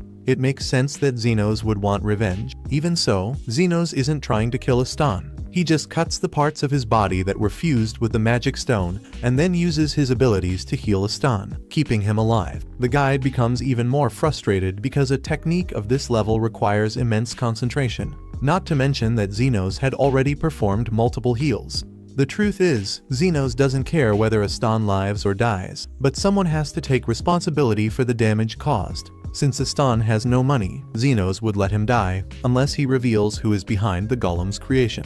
Moreover, even if Astan's life is no longer necessary for this world, Xenos recognizes that if he hadn't received that gold coin as compensation, he wouldn't have been able to save Lily, nor would he have been able to open his clinic. And most importantly, as a healer, Xenos made a vow to save as many lives as he could, even if it included the miserable life of Astan. Without hesitation, Xenos raises his sword and delivers another precise strike to the magic stone, destroying it completely and freeing Astan from the golem's control. With that, the situation finally calms down, and Astan regains consciousness. Now he truly realizes Xenos' greatness. While trapped inside the golem, Astan had been almost fully awake, witnessing how Xenos supported the faction leaders during the battle. This made him understand that Xenos probably did the same when he was part of his old group. After having been manipulated like a puppet with no will of his own, Astan comes to terms with how much of a jerk he's been. Even knowing that no words can erase his actions, he still feels the need to apologize. But Xenos can't bear to see Astan humiliate himself like that. When Astan raises his head, it won't be because he's forgiven him,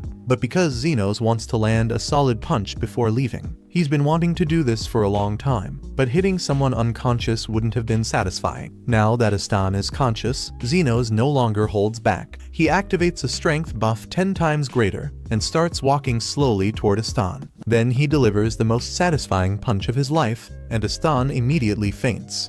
A few hours later, when Astan wakes up, Christina is by his side. She tells him he had many problems and was lucky no one died. If it weren't for Xenos, he would have been in trouble with multiple homicide charges. Even so, she says he's still imprisoned for several other reasons. She also conveys a message from Xenos. While Astan was unconscious, Xenos took his sword, a very high-level weapon, and if he sells it, he can pay for the damages he caused. Additionally, Xenos asks Astan to look at his own hand. When he does, he finds a gold coin that Xenos left as compensation. With this, Xenos makes it clear that he never wants to hear about Astan again, nor even hear his name. Astan can only lower his head, devastated, now understanding that he deserved all of this.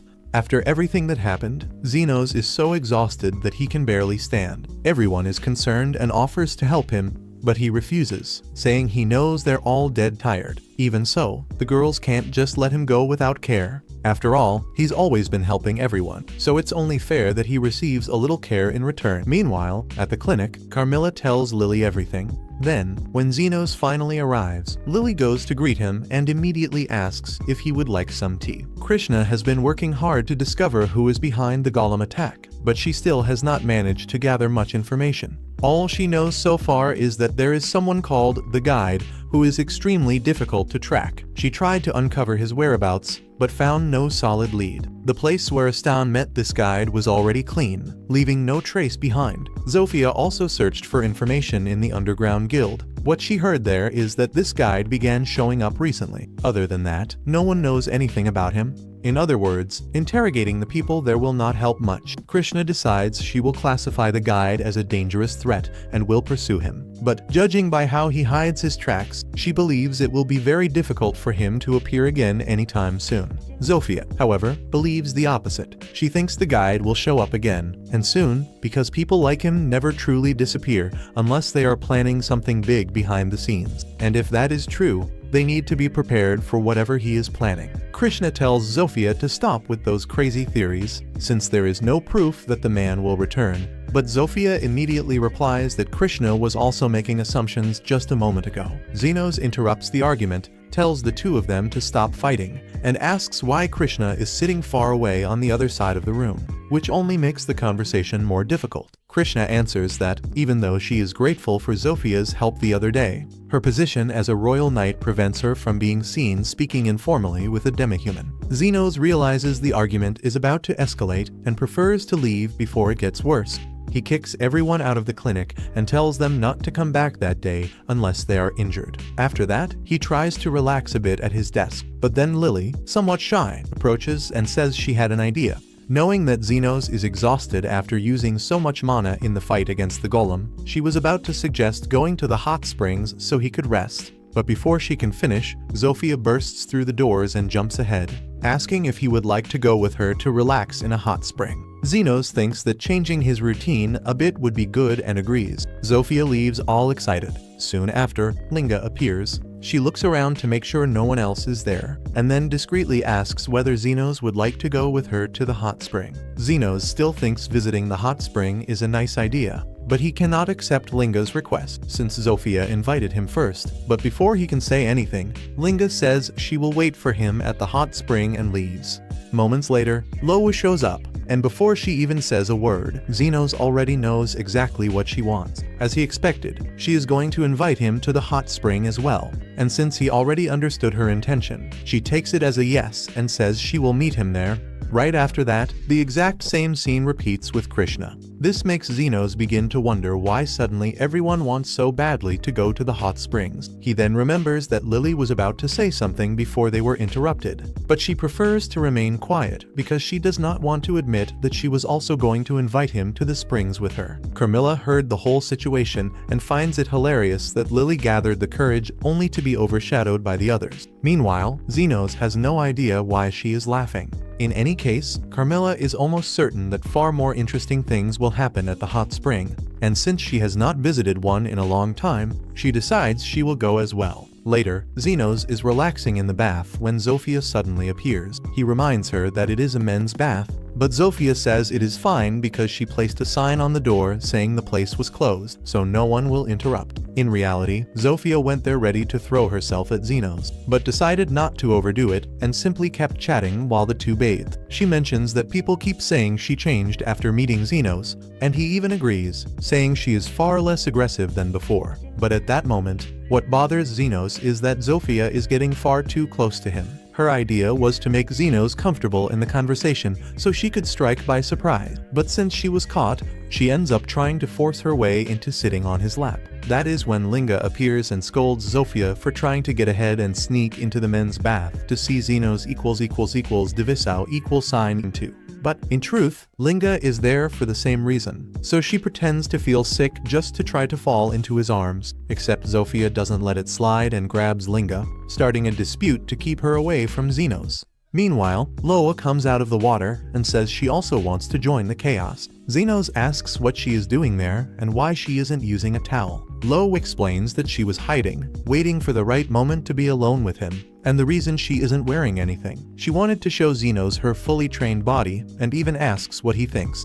Xenos can barely see because the light is behind her, but that doesn't change how strange the whole situation is. He just stands still, hoping they will stop soon. Right after that, Krishna also appears and starts arguing with the others for making that mess in the men's bath. But the girls quickly respond, saying Krishna has no right to criticize anything, since she clearly also went there to be close to Xenos. Krishna tries to say that this is not exactly the point. The four start another commotion because of Xenos, but he is already losing his patience, so he ends up shouting for them to get out of there and return to the women's bath. The yelling is so loud that Yumin hears it from the women's bath and is shocked that there are girls shameless enough to invade the men's area. But she only hopes those crazy ones don't end up ruining her vacation. Soon after, the girls return to their bath, frustrated because Xenos didn't want anything with any of them. But now they seem to be getting along just fine. Yumin is even surprised, because it's not every day you see a human, a werewolf, an ogre, and a lizard chatting as if they were close friends.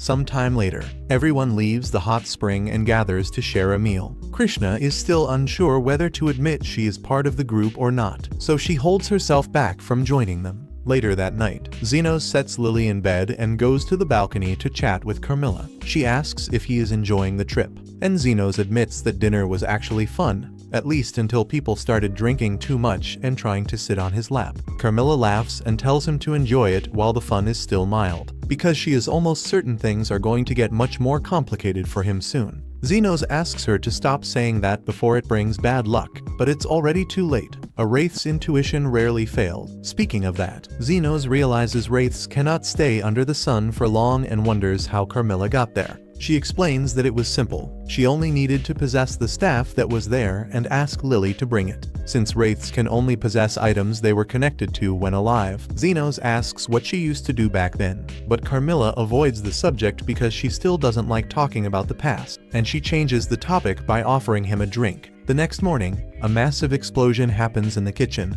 and Yumin runs to see what happened. She finds one of the owners collapsed on the floor. The man had been preparing breakfast when the firestones on the stove exploded, leaving him badly burned. Yumin, being a good healer, says she will help however she can, although she manages to stabilize his condition. She doesn't have enough technique to fully heal his arm. She says they need to take the man to the nearest royal hospital as soon as possible so he can receive the proper treatment. But even then, he probably won't be able to use the arm again. That's when Zenos shows up to understand what happened, and Yumin takes the chance to ask him for help to take the man to the hospital. But in Zenos' view, the man's injuries aren't even that serious, so he thinks taking him there is unnecessary. Since Zenos already had a ride arranged, he stands up and starts to walk away. But before leaving for good, as a way to thank them for the nice stay at the hot spring, Zenos decides to heal the man for free. After that, he leaves together with Lily. Yumin even thinks Zenos was an idiot, because in her mind he simply ignored an injured man and walked away without helping at all. But then she looks at the guy and notices the wounds have completely vanished. For a moment she even questions whether it might have been her own healing magic, but quickly realizes it wasn't, because she doesn't have the power to accomplish something so impressive. Only saints or top-tier healers could achieve such a feat. That is when she realizes that Zenos must be an exceptional healer. Immediately, Yumin returns to work to inform her boss about what happened. Bernardo is shocked to discover that an advanced healer is wandering around. The government would probably want this guy as a national resource, but the problem is managing to find Zenos, since all Yumin remembers about him is the black hair. Even so, Bernardo thinks there isn't much to worry about, because if Zenos had the kindness to heal a severely injured man without charging anything, he must be a good person, so there is no reason to interfere and he should be allowed to do whatever he wants.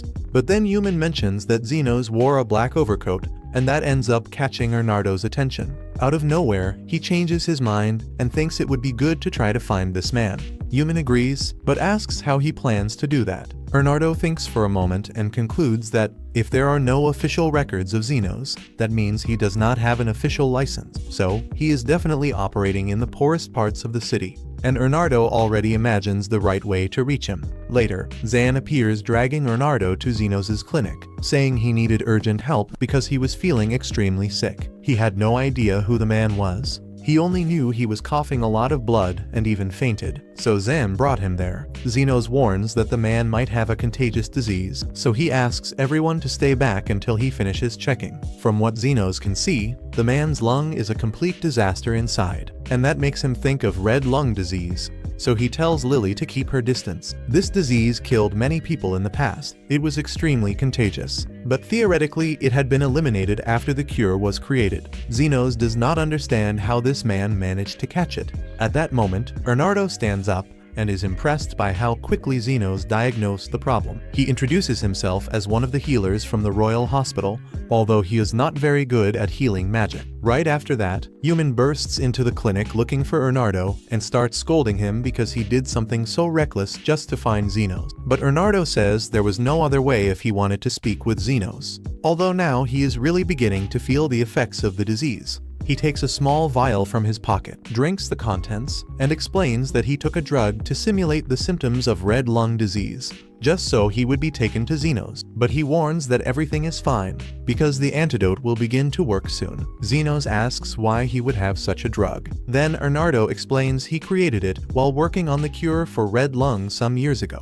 Zenos is shocked to hear that, because it means Bernardo is the famous doctor who developed the vaccine against red lung and earned the title of Fugue Healer because of it. Besides that, the reason Bernardo wanted so much to meet Zenos is that the description of his coat reminded him of an old friend. He asks Zenos where he got that coat, and Zenos says it belonged to his professor, but he does not know where his professor ended up. After that, Bernardo invites Zenos to work at the hospital, because there is a situation happening that needs help, and Zenos' help would be ideal. At that moment, the girls show up and hear that a strange man is dealing with Zenos, so they immediately get ready to hit him if he tries anything. But Bernardo assures them he does not want to force Zenos into anything. He only came to make an offer, and Zenos seems willing to accept. Zofia even asks him if he is sure, but Zenos thinks it is the best choice, since the hospital now knows about his hidden clinic, so it is better to gain Bernardo's support. Besides that, Back when red lung was a problem, Bernardo dedicated himself to distributing the cure to people in the slums without charging anything. So Xenos feels he can trust him.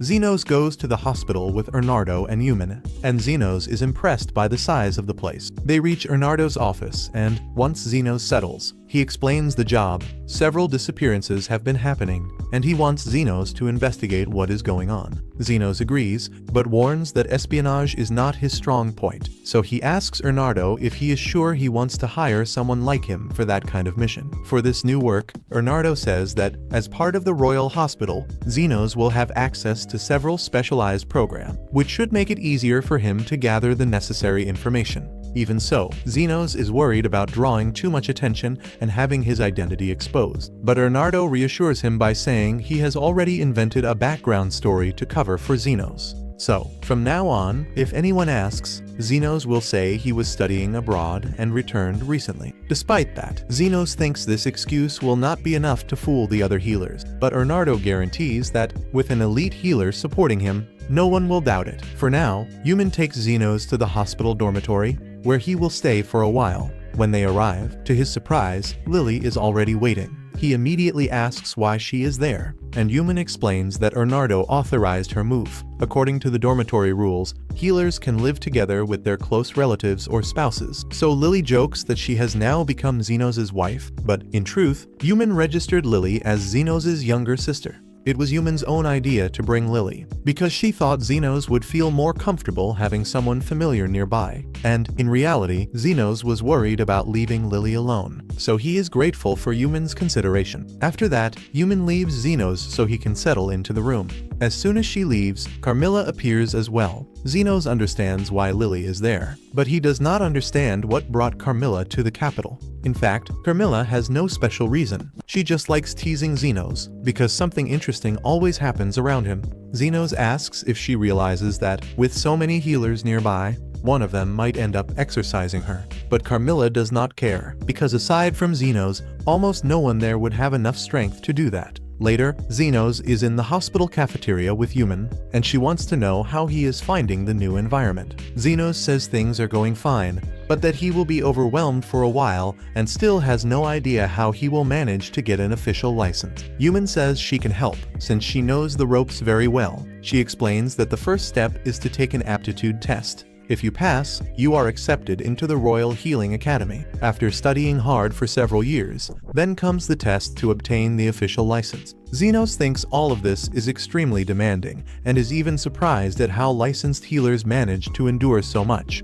And that is not even everything. After the license, you still have to pass another test if you want an adventurer license to work outside. The same applies if you want to work with the military, and there are still more exams for anyone who wants to rise in rank as a healer. Most people at the hospital are there to conduct research or deepen their studies.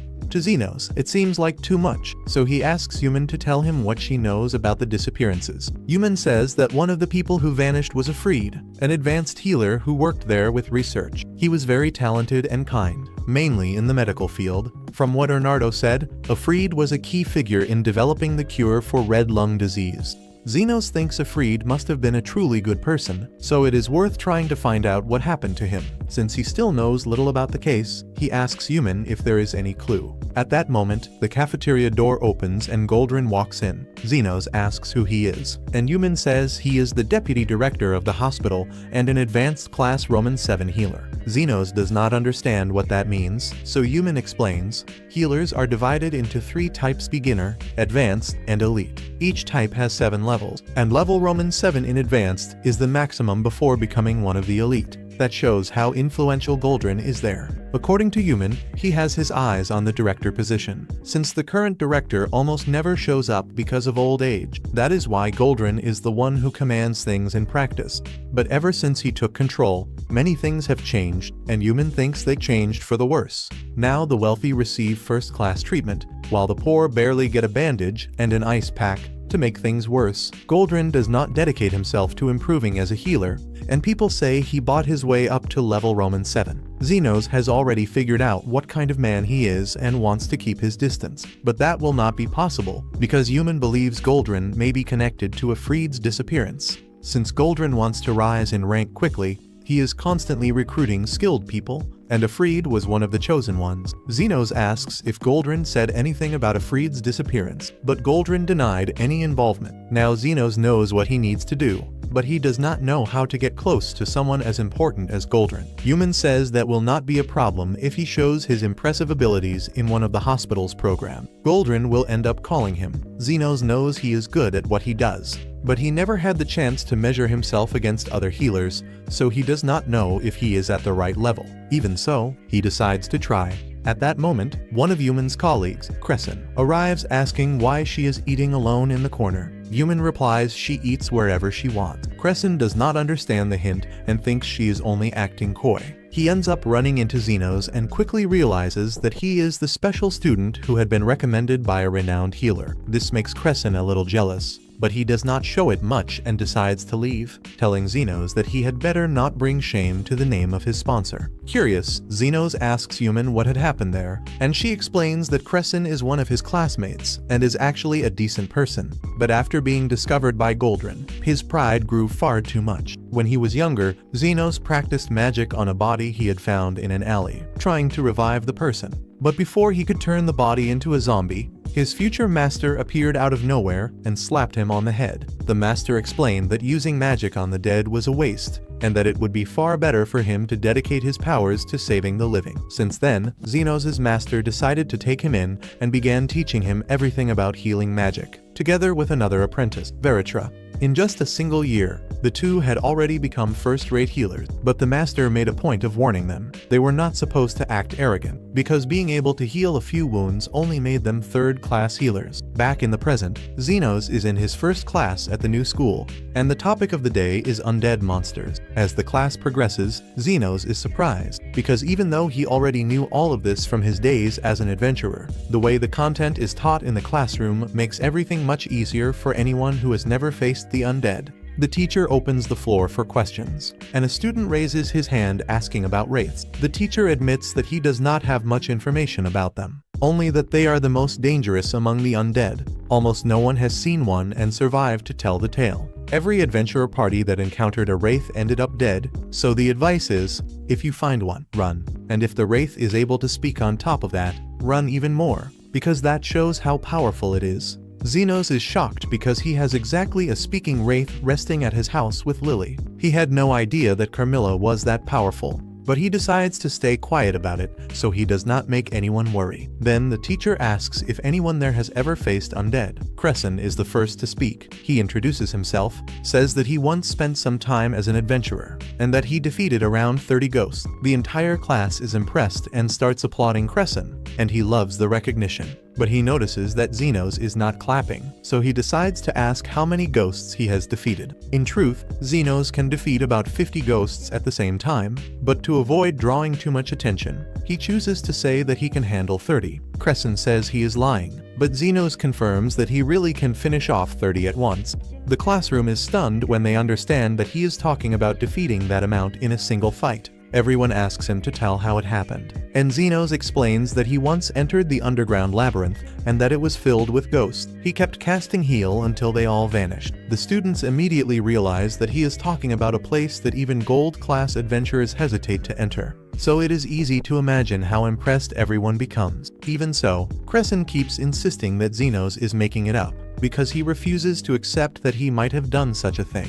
In the next class, the topic is magic circles, and Crescent sits next to Xenos just to try to show off. Xenos never cared much about this, always thinking it was a waste of time, but he is still there attending. The teacher shows an example of a magic circle and asks someone to draw one on the board. Crescent volunteers immediately and poses as if he knows everything. He draws a perfect circle for a basic healing spell and receives praise from the teacher. Then Crescent says that Xenos also wants to draw a circle, even though Xenos had no intention of doing that, but now there is no way to avoid it. Since he never bothered learning much about magic circles, he decides to draw one that his master had shown him a long time ago. Crescent starts laughing because Xenos' drawing looks nothing like the ones in the book. But when the teacher sees it, he is astonished because the circle goes beyond simple healing magic. It looks like a regeneration circle, but with something different. Zenos confirms that it is a regeneration circle, but says it is a strange type. If the patient has lost several fingers, the spell makes a random finger grow back. It is something far too complicated and would consume much more mana than usual. But Zenos activates the circle without any trouble,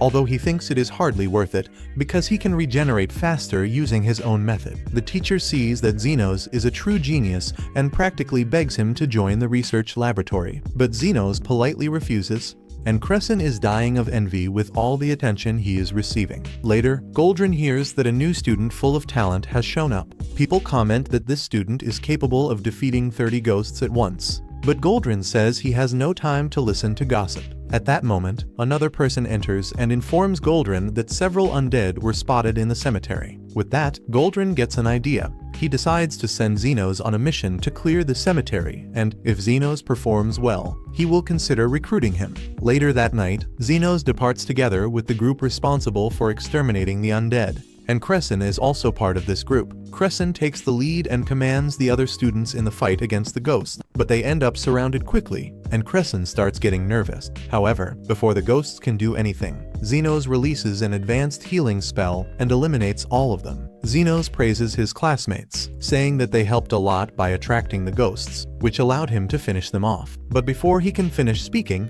Crescent is already taking credit for the powerful spell Zenos used. The other students, who did not understand what actually happened, believe Crescent when he says he was the one who saved the group. Crescent even tells them to run and tell the teachers how incredible he was. Then he approaches Zenos and shamelessly says that he will never acknowledge his abilities. But Zenos does not care at all about the credit Crescent stole. However, if Crescent really wants all the fame, he will have to endure it, because the problem with the undead is not over yet. Crescent has no idea what Zenos is talking about. But seconds later, the ground opens and a zombie king emerges. The other students are shocked to see a monster as strong as a zombie king appearing there.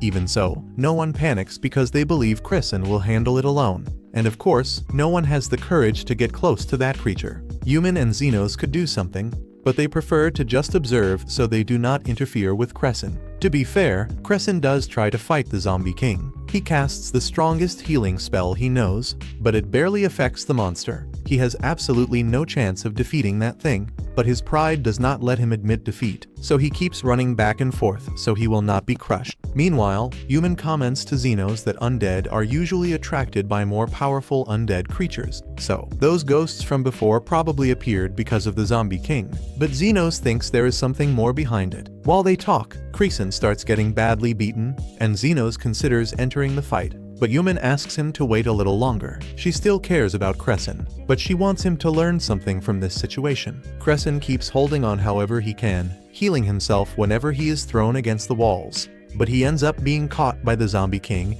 and is about to be devoured. That is when Zenos decides to act. He prepares to cast one of his strongest spells, and when he finishes gathering the energy, he releases the Mega Heal. The zombie king is engulfed by bright lights as an enormous amount of healing magic burns its rotten flesh down to the bone. The monster is destroyed, and the mission comes to an end. But what Human said earlier about undead being attracted by more powerful creatures makes Zenos think. He realizes that the reason the ghosts and the zombie king appeared is because Carmilla is nearby. When he arrives home, he asks Carmilla if she has any idea about this increase in undead encounters, and Carmilla, very honestly, says she had no idea she was attracting these creatures. She asks if Zenos is going to send her away because of that. Zenos thinks carefully, and after considering the impact Carmilla has on the environment, he decides that the best thing is to keep her by his side to keep everyone safe. Carmilla becomes nervous when she hears that because it is the first time in her undead life that someone says they want her close, so she promises to stay by Zenos' side,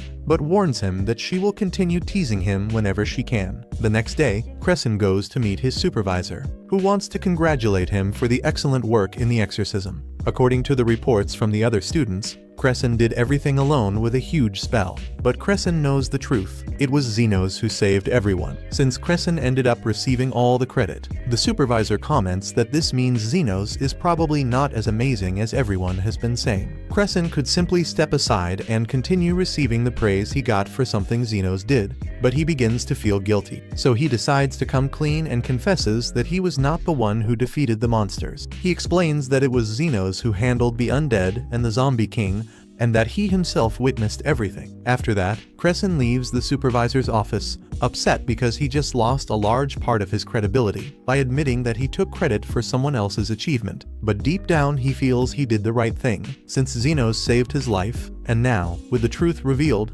he believes that Xenos will be accepted into the research laboratory. For him, now the two of them are even. Sometime later, Bernardo shows up full of excitement and tells Xenos that Goldrin's research laboratory is after him, which means he will probably be invited to join the faction. Xenos thinks that is great, but he is surprised because he thought Crescent had kept all the credit for everything that happened during the undead exorcism. Either way, he is pleased to have overcome the first stage in the investigation about Goldrin. But Bernardo warns him that the work is only beginning, because Xenos will still go through an interview with the professor. Xenos questions the reason for so many steps just to join a research group. Bernardo explains that since Goldrin has a lot of prestige, he is very selective about who he allows into his circle. Then Xenos ends up asking why Goldrin has so much influence, since, being only an advanced healer, theoretically Bernardo, who is an elite healer, should have more authority. Bernardo answers that the title does not necessarily represent a person's power, especially in his case, because the recognition came from the medicines he created. Xenos does not fully understand the entire political situation, but decides he will attend the meeting with Goldrin, and the others wish him good luck. When Xenos arrives in the meeting room,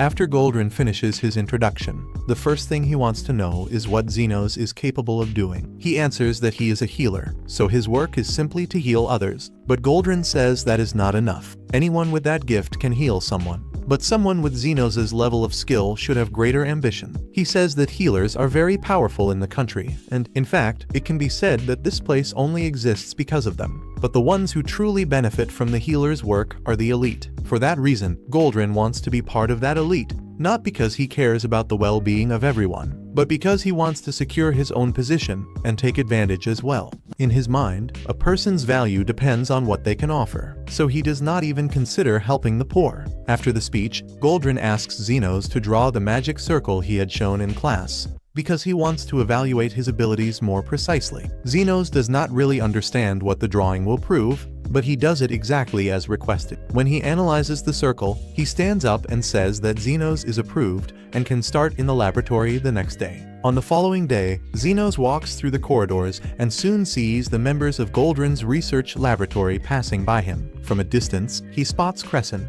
who calls for him to hurry and get in line. Crescent welcomes him with a smile and immediately warns that, since he arrived first, Xenos must respect him as a veteran of the team.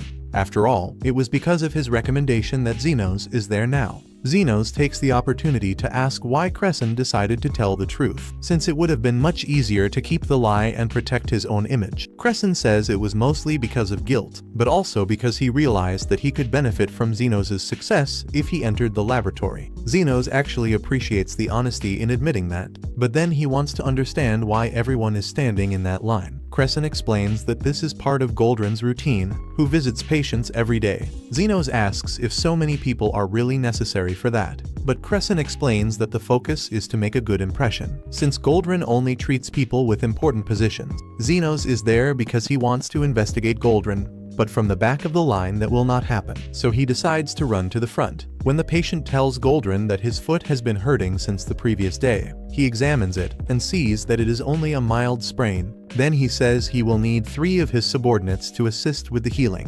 Xenos does not really understand what he means, but he soon sees him cast the spell and draw energy from 3 students. With that energy, he heals the patient's ankle, but it is clear that this affected the students from whom he drained the energy. Xenos runs back to Crescent and asks if he understands the magic that Goldrin just used. Crescent explains that his specialty is health transfer magic. It is a type of spell that transfers a person's vital force to someone else and allows serious wounds to be healed, even if the mage is not that powerful. For example, it is possible to pass someone's vital force to another injured person and help with recovery. But the more severe the injury is, the more vital force is required. That is why the energy is usually divided among several people, and the side effects are generally just a bit of fatigue. Xenos finds this interesting and understands better why Goldrin wants to maintain that method. But Crescent says that this is not all. There are rumors that Shalbard, who is the current director, will retire soon, and because of that, Goldrin is trying to secure voting support for the next election. Zenos thanks Crescent for giving all the answers like that. While talking, he takes the chance to ask if Crescent has anything to say about the matter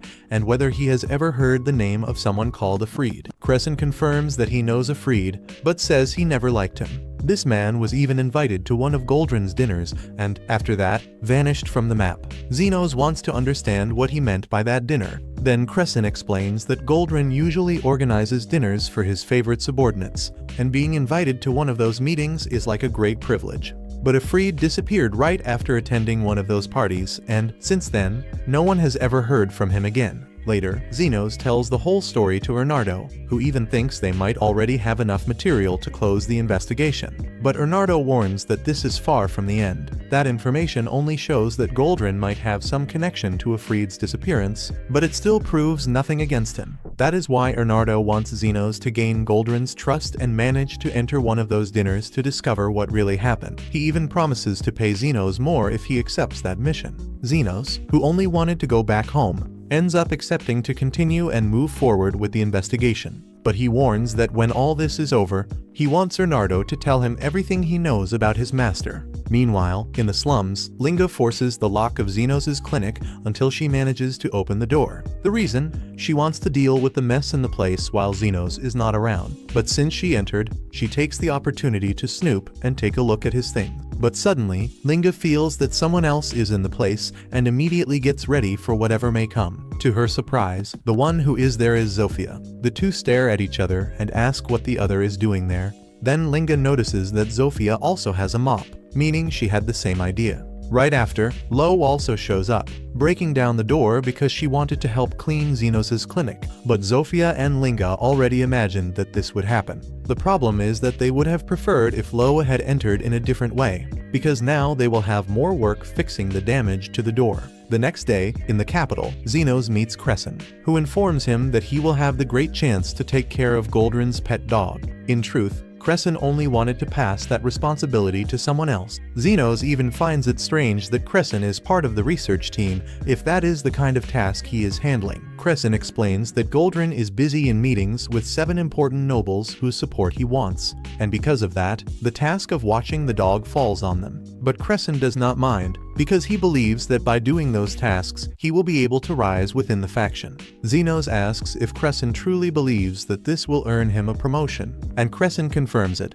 That is the only reason he is making an effort. If he can rise in rank, he will be able to enter the nation's elite and have everything of the best. Zenos becomes somewhat unsure, because he thought the main reason for people becoming healers was to help others, and it would even make sense to think that way. But Crescent says that things in practice are different. He even says that, in the past, he dreamed of curing diseases and saving lives, but his healing magic does not have that much power, and that greatly limits what he can do. Since he cannot save everyone, he decided to use what he has to accumulate wealth. At that moment, Bonds appears and provokes Crescent, asking if he is stuck taking care of Goldrin's dog again. Crescent replies that he is only doing what he needs to, but Bonds warns that flattering Goldrin alone will not take him far. After that, Bonds leaves, and Zenos asks who that man was. Crescent says that Bonds is Goldrin's first secretary, but Zenos finds it strange that someone so irresponsible holds a position like that. Crescent understands the surprise, but explains that Bonds is an old friend of Goldrin and only got the position because he is close to him, since he barely works at all. At that moment, Bonds shouts Crescent's name and seems to have heard what he said,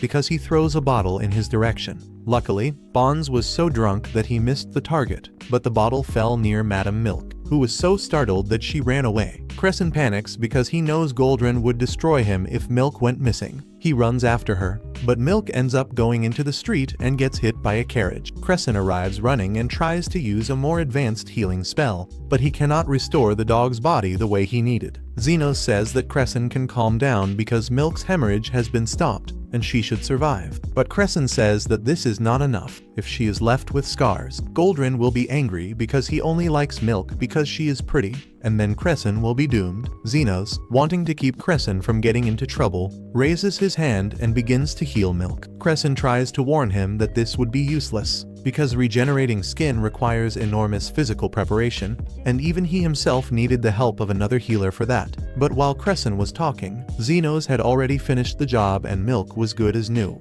No sign of injury, and he even managed to fix her ribs. Still, Xenos recommends they let Milk rest for the day. Later, Xenos gets home and finds Yumin waiting for him. He asks if something happened, but she says she only stopped by to invite him to take a walk with her. Xenos is even a little surprised by the request, but ends up accepting. When the two are in the forest, he takes the chance to ask Yumin if there is something she would like to tell him. She looks at Xenos and says she wanted to apologize, because if she were not so weak, she would have managed to attract Goldrin's attention. And with that, Xenos would not have gotten involved in all this trouble. Xenos quickly answers that she has no reason to apologize, since Bernardo is already rewarding him for his efforts. Besides that, if not for this opportunity, he would never have been able to set foot in the royal hospital and would not have had the chance to discover more about his master. Deep down, he only has things to gain from all this, and he reinforces to Yumin that she does not need to feel bad. Yumin feels relieved to hear that, but now that Xenos mentioned the master, she realizes she knows very little about this person he talks about so much. So she decides to ask what kind of person that master was. Xenos admits that he does not know for sure, because to tell the truth, his master was a very mysterious man, but he was the one who taught him to read and write, besides passing on a lot of knowledge about healing magic and about the world itself. That is why Xenos feels that he practically owes his entire life to his master. Yumin says that this sounds very similar to what happened between her and Bernardo. When she decided to become a healer, he took her in and taught her many things related to his research. It is true that Bernardo's dedication to his work made his girlfriend leave him. So since then Yumin has been taking care of him. This sounds a bit strange to Xenos, so he asks Yumin what kind of relationship she has with Bernardo. She says that Bernardo is her uncle, and that is why they have such a strong bond. Right after that, while Xenos and Yumin are returning to the royal hospital, Crescent appears running toward them. He kneels in front of Xenos and begins to beg for help, because he ended up getting into a complicated situation, and by the look on Crescent's face, Xenos realizes that the problem is serious. Meanwhile, Goldrin returns to his office after having lunch with Lord Fennel. His assistant receives him, but notices that Goldrin seems worried about something. He then asks if anything went wrong during the lunch. Goldrin says no, that nothing bad happened. But during the conversation, Fennel mentioned that his daughter has a strange irritation on her face and asked if Goldrin could help. Goldrin thinks for a moment and concludes that it must be the famous strange face disease. This condition is not dangerous and should disappear on its own after some time. The problem is that if Fennel's daughter wants to get rid of it immediately, it will be necessary to remove the affected area. But that would leave a huge mark, and she would certainly not like that at all. He could even try to regenerate the skin using donors for the magical health transfers and avoid scars. But Fennel's daughter is so ashamed of her face that she does not accept being seen by many people. The most Goldrin could take would be 1 or 2 assistants, and barely that, because she does not like the idea at all. All of this is making Fennel very nervous, so he decides to go check on his dog, Milk, to try to calm down. But on the way to Milk's room, he runs into Bonds, who jokes saying that Milk was run over by a carriage the other day. Goldrin immediately becomes furious, thinking Bonds is involved. But Bonds asks him to relax and explains that the dog sitter who was with Milk already treated her, and that she is fine. So Goldrin decides to leave Bonds alone for now and runs to see Milk. To his surprise, Milk is actually fine. She only looks a little tired, but she has no injuries and shows no sign of the scare from the accident. Goldrin can hardly believe that there really is a mage capable of healing someone without leaving a single scar, since he left Crescent in charge of Milk. He believes it was Crescent who did that, and that is where Crescent's drama begins. Goldrin asked him to treat Lord Fennel's daughter, but he does not know how to handle the case. Crescent tells Xenos that Fennel's daughter has strange face disease, but Xenos does not understand the panic, since this condition is harmless and disappears on its own after some time. Crescent knows that, but Fennel's daughter refuses to attend any event with her face like that, so a quick solution needs to be found. Xenos suggests removing the diseased area, but Crescent explains that the roots are so deep that this would leave a horrible scar on her face, and if he ends up disfiguring the daughter of one of the 7 most powerful nobles, he will be finished. Yumin asks why Goldrin gave Crescent such a difficult task, so Crescent explains that Goldrin heard about Milk's case and believes that it was Crescent who healed the dog. Yumin suggests that he simply tell the truth and say that it was Xenos who took care of Milk, But Crescent is afraid that, by admitting he took Zenos' credit again, Goldrin will fire him for good. That is why he is begging Zenos for help so the procedure will work. At that moment, Lily appears bringing tea for everyone and introduces herself as Zenos' younger sister. Crescent is shocked, because he had no idea that Zenos had such a cute little sister. Lily loves being called adorable, but explains to Crescent that she already belongs to Zenos, so she could not stay with him no matter how many compliments he gives. Of course, that is not what Crescent meant when he praised her, so he tries to cover it up by saying that, since he and Zenos are so close, he already considers Lily his little sister as well. But Zenos never agreed with that story of them being siblings. The next day, Goldrin takes Crescent to Fennel's estate, and Crescent calls Zenos to go along. But when Fennel finally appears to welcome them, he is already very nervous and warns Goldrin that the situation has become more complicated than he expected. His daughter, Charlotte, is now refusing to accept any surgery. Charlotte says she does not want to risk having her pretty face marked. Even so, Fennel trusts blindly that Goldrin will manage to treat her without leaving a single scar, so he asks him to try convincing his daughter to change her mind. Goldrin agrees immediately, and they all go to Charlotte's room to try talking. Fennel is the first to speak. He tells his daughter that he believes her face will be perfect if she allows them to perform the surgery, and that she can trust him because he never lied to her. But Charlotte throws in his face that time when he promised her a Firefox fur scarf for her birthday and ended up giving her nothing. That was not even Fennel's fault, but he knows that, in the end, he failed to keep his promise, so he is embarrassed. With nothing left to say to change her mind, Goldrin decides to try his luck. He goes to the door, introduces himself as a professor from the Royal Hospital, and guarantees that she can trust him to make the surgery work. But Charlotte remains suspicious and says she does not want the surgery because she thinks Goldrin may have been paid by someone to leave her face full of marks. While Goldrin and Fennel insist on trying to convince Charlotte that the surgery is safe, Crescent starts fantasizing that, if he manages to make her face perfect, she will fall in love with him. Zenos does not even waste time trying to explain why that makes no sense. Even so, Crescent asks Fennel to let him try talking to Charlotte and introduces himself as Goldrin's assistant. But Charlotte shuts him down immediately, saying that his voice is irritating and that she does not want a mere assistant talking to her. Since no one can convince Charlotte, Goldrin asks Zenos to try. Then Zenos decides to give his best. He approaches the door, introduces himself as an assistant, and Charlotte is already ready to dismiss him.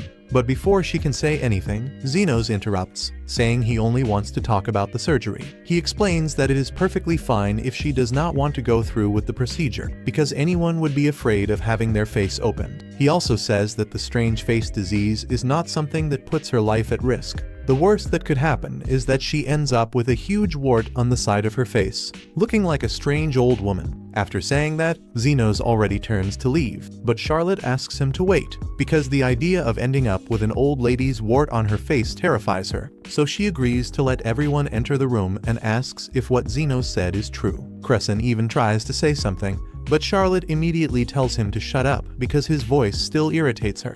Then Goldrin explains that, in other cases of the strange face disease, after a month, spots and warts appear on the face like the face of an elderly woman. Charlotte becomes frightened just imagining that and asks Goldrin if there is any way to prevent those marks. Goldrin answers that, unfortunately, they can only be avoided by performing the surgery. Even so, Charlotte continues to fear that the procedure might go wrong. Fennel tries to argue that if she does nothing, the mark will grow more and more, so it would be better to trust Goldrin to fix it. She even asks if he can guarantee that nothing will go wrong, but Goldrin says he cannot promise that, since he himself will not be the one performing the surgery. Because of that, Charlotte runs off and says that as long as no one guarantees the total success of the surgery, she will not agree. Later, Zenos finds Charlotte sitting on the balcony of her room. She seems to adore birds because there are many there, but Zenos quickly notices that one of the little birds is injured. Charlotte says she found the creature in the garden, and with that wound, it will never fly again. She says she feels like the bird.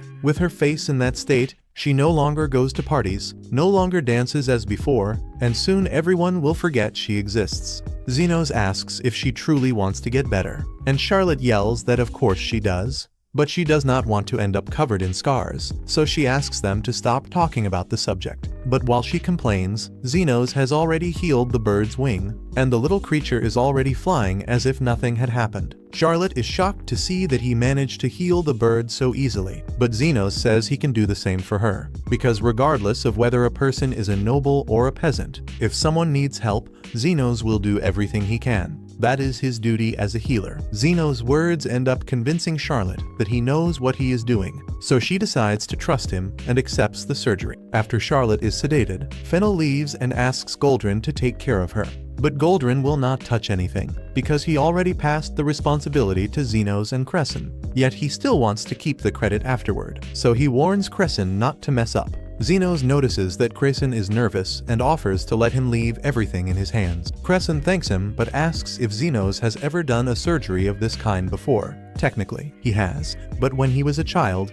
Even so, he has more experience than Crescent. When Xenos is about to take command, Goldrin appears and says that the one who needs to perform the surgery is Crescent, so Xenos ends up forced to act as the assistant. Crescent, visibly nervous, picks up the scalpel and tries to begin the procedure, but his hands will not stop shaking. He had already studied this type of operation at the hospital and tries to follow what he learned from the books, but Xenos asks him to wait while he performs an analysis on the body. Crescent does not understand what Xenos just did, so Xenos explains that he took a careful look at Charlotte's body and now knows exactly where all the wart roots are. That way, Crescent does not need to start cutting without direction. The operation proceeds smoothly thanks to Xenos' guidance. But when Crescent is almost removing the last root, he notices something frightening. This root is attached to Charlotte's facial nerves, and to cut it, he would have to damage her nerves, which would end up altering the girl's face. Since repairing nerves is extremely complicated, Crescent suggests ending the surgery for now and transferring Charlotte to the Royal Hospital, where she could receive the correct treatment. But Goldrin is only worried about his reputation. He had promised Fennel that he would fix Charlotte's growths, but now, to do that, he would need to cut her nerves and interfere with the girl's face.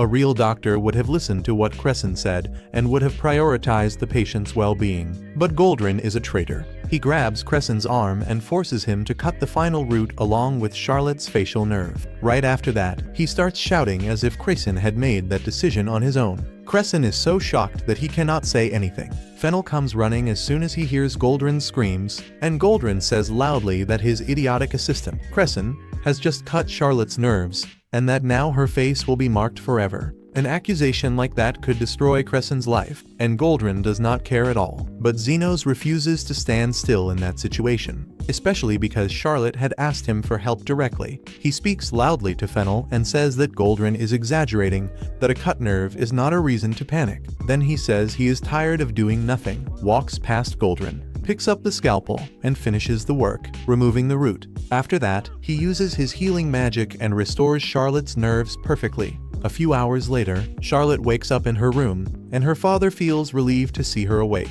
But before any hug, she wants to check her face. She grabs a mirror, and when she looks at herself, she cannot hold back her tears when she sees that her face is normal. Goldrin ended up with all the fame for the surgery, so Fennel believes that he was the one who saved his daughter. Goldrin also said that he had to leave right after the procedure because he had matters related to the hospital election to handle, and Fennel promised to support him as a way to thank him. But Charlotte begins to suspect that Goldrin might not be as good as he seems. She remembers hearing, during the surgery, Xenos' voice saying that everything would be fine, so she is certain that he was the true one responsible for saving her, and she will be eternally grateful for that. Later, Xenos is helping Yuman carry several bottles from Ernardo's laboratory, and she explains that they are some of the last formulas prepared by Ernardo, but she does not even know what they are for. Meanwhile, Crescent arrives in a hurry, bringing news. He and Xenos have been invited to a private dinner hosted by Goldrin. That sounds great, but Yuman quickly notices that Crescent is not as happy as he says. He even claims he is excited, but deep down he is a little worried about getting involved with Goldrin after what happened. Even so, he believes this could guarantee a good promotion and decides to go. Since the dinner is already happening that night, Crescent arranges to meet Xenos in the lobby. Goldrin's reception begins quickly, and the guests are seated while he explains that he secured Lord Fennel's support, and now it is practically certain that he will become the new director of the Royal Hospital by the end of the month. Everyone celebrates Goldrin, and despite his initial doubts, Crescent is excited to be there, since it is a good opportunity to make connections with the important figures who were invited. While Crescent focuses on that, Xenos takes the chance to try gathering information about Afreed and discovers that at the last dinner Afreed was taking care of Bonds. Xenos goes to Bonds and asks if he remembers meeting someone called Afreed at the previous dinner. Bonds does remember, because while everyone was distracted socializing, Afreed took the trouble of bringing him a glass of water. Bonds thought Afreed was a rather strange guy, but he liked the boy. He was the only one who showed any attention to him at the event, since Goldrin always tells the students that Bonds is a liar and that they should avoid contact. Xenos finds it strange that Goldrin says such things when he himself was the one who gave Bonds the position of first secretary. Lily asks Bonds why Goldrin gave him such a good position if he does nothing, and Bonds answers that it is because he and Goldrin are old friends. But when she asks how they met, Bonds gets irritated and tells her to leave him alone, because he does not remember. Xenos decides not to insist, because Bonds is far too drunk to provide useful information. But Lily believes that Bonds knows some dirty secret about Goldrin, so she asks the waiter for a few bottles of wine because she plans to get Bonds drunk enough to reveal every secret he knows about Goldrin. Lily spends the rest of the party praising Bonds and encouraging him to talk about himself, while she keeps filling his glass non-stop. Bonds is completely drunk, exactly as Lily planned. Although everything seems to be going smoothly, Xenos becomes uneasy, trying to understand how such an innocent girl managed to come up with an idea like that. Lily reveals that she learned that trick from Carmilla, and that bothers Xenos, because he does not like seeing Carmilla filling Lily's head with mischievous ideas. But this time it ended up helping, so he turns to Bonds and asks if he has any clue about what happened to Afreed after the last party where they met. Bonds, already almost passed out from drinking so much, answers that he remembers Afreed taking him outside to get some fresh air. Then Xenos decides to repeat the scenario. He thinks that by recreating that situation, Bonds might end up saying something important, so he helps take Bonds outside. On the way, Bonds stumbles and drops the wine bottle on the ground. Instead of getting annoyed, he starts laughing and talking about old memories. He seems to confuse Xenos with Goldrin, which makes him recall the day everything changed 13 years ago. Xenos decides to play along to try extracting more information and pretends to be Goldrin, encouraging Bonds to keep telling the story. Bonds talks about a time when Goldrin was a researcher who could no longer progress in his studies, until one day an explosion completely changed his life. After that, with Lord Fennel's support, Goldrin became a professor at the Royal Hospital and now managed to infiltrate himself to try taking the director's position. Right after that, Bonds collapses there on the floor, and Xenos feels frustrated because he sensed he was very close to discovering something truly important. But since Bonds is asleep, there is nothing more he can do. He tells Lily that he will leave Bonds under someone's care, and after that they will be able to take a break. Lily asks if they have already completed the mission of gathering information, but Xenos feels that a big piece is still missing in this puzzle. That is when Carmilla appears from behind the sofa, leaving Xenos surprised to see her there, even more in a place full of healers. But Carmilla says that enjoying herself in dangerous situations is much more exciting. In any case, she heard almost everything Bonds said and believes she can help understand what is really happening. Meanwhile, in the slums, Zofia and the rest of the group begin to feel down because Xenos has been gone for a long time. Normally, they would be arguing about who has the right to be there, but without Xenos, there is no reason to fight. Then one of Zofia's men arrives in a panic, warning that a huge accident happened. While Zond and the others were working on the construction, a pillar collapsed and pierced Zond right through the stomach. The man who arrives to warn them is covered in blood, and Zofia realizes immediately that the situation is serious. But Xenos still has not returned, and Zond will not survive if they sit around waiting. Linga suggests that they go get Zond and bring him to Xenos as fast as possible. But Zofia reminds them that Xenos is infiltrated in the Royal Hospital, and if they go there, his disguise may be ruined. Even so, Linga and Lo are certain that Xenos would be far more devastated if he learned that someone died because he was not around. Meanwhile, in the Royal Hospital, Carmilla shares with Xenos and Lily a rumor she heard while walking around the place. They say that 13 years ago a massive explosion happened and struck Lord Fennel. But even with the severity of the incident, Fennel came out without a scratch, and, since that day,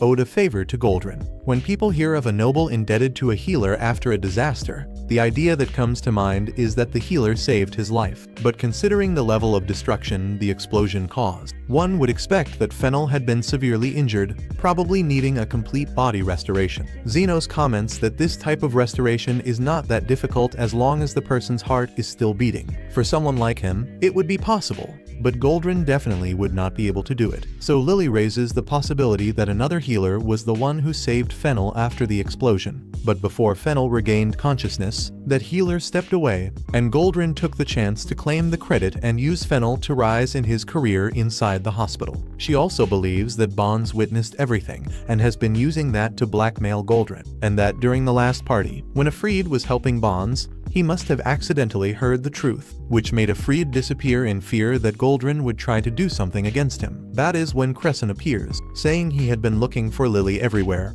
He says that he met important people and wanted to introduce them to her. Lily answers that she does not care about politics and that she would rather stay with Zenos, but since Crescent insists, she agrees to go for now. When Lily leaves, Carmilla asks Zenos if he has considered another theory about the explosion. What Lily said makes a lot of sense, but the way Carmilla mentioned the explosion, it is impossible to believe that only Fennel was hit. Many people were caught in the explosion, but only Fennel, who was precisely the noble Goldrin needed, survived. If this is combined with Goldrin's knowledge of the health transfer technique, everything indicates that he transferred the vital force of all the victims to Fennel. In other words, he sacrificed dozens of lives to save only one. According to the kingdom's laws, this would not even be considered a very serious crime. But Zenos does not accept that kind of sacrifice, and, considering what happened, it is possible that Afreed discovered the truth that day and vanished because of it. Carmilla wants to know what Zenos intends to do with everything he uncovered. He answers that he only plans to pass the information to Bernardo and continue with his life, since he is not the one who should judge anyone for that. Zenos stands up to leave, but when he returns to the party, he notices that everyone is staring toward the outer area. He asks Crescent the reason for the commotion, and Crescent says that a disturbance broke out at the main gate. Zenos looks and sees humans standing there. The guards are blocking her entrance and saying nobody enters without being invited by Goldrin, but Yuman insists that it is urgent and she needs to speak to her friend immediately. Then Loa sees Zenos in the crowd and shouts his name, which makes Zofia scold her for making so much noise, since they had agreed not to draw attention and to maintain Zenos' disguise.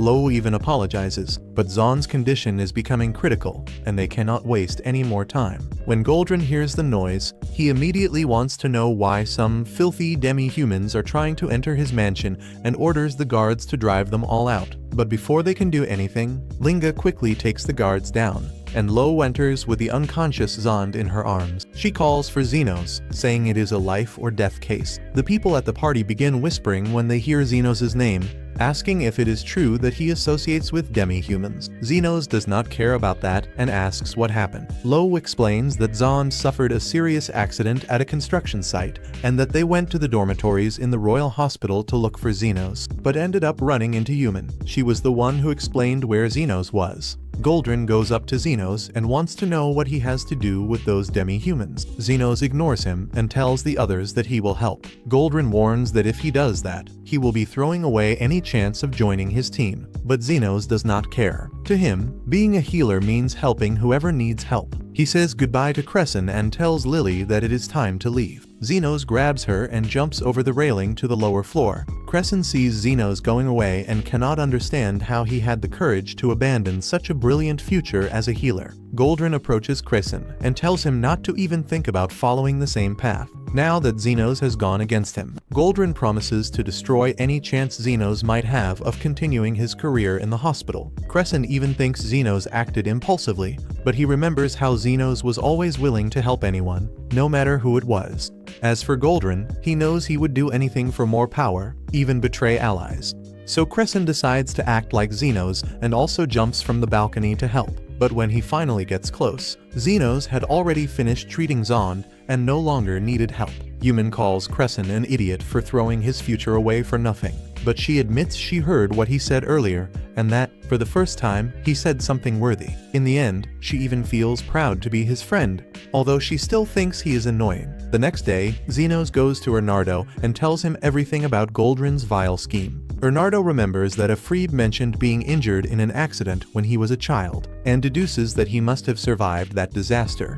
And, since everything indicates that Goldrin caused the explosion, Bernardo believes that Afreed might attempt some kind of revenge during the celebration honoring Goldrin for becoming director. Bernardo says he will have to appear at the party for safety, but for now, he thanks Xenos greatly for the information. Since Xenos' work there is finished, he is already free to go. Xenos asks if he is sure, and Bernardo confirms. All that is left is preparing the documents for Xenos' trip, and when they are ready, he will reveal everything about Xenos' master. Until then, Yumin suggests they have a small farewell party. At night, everyone gathers in Xenos' room, and Crescent is already drinking heavily, depressed because he does not know what his life will be like without his friend. Yumin and Lily think he is dramatic, but it is useless to say anything. Xenos tries to cheer him up, saying that he will manage to get by anywhere. Crescent is even moved to see that Xenos is not teasing him, but that does not improve his mood. Now he even thinks he is seeing things, because he swears there is a ghost spying from behind the wall. The next day, Xenos and Lily say their goodbyes, ready to depart.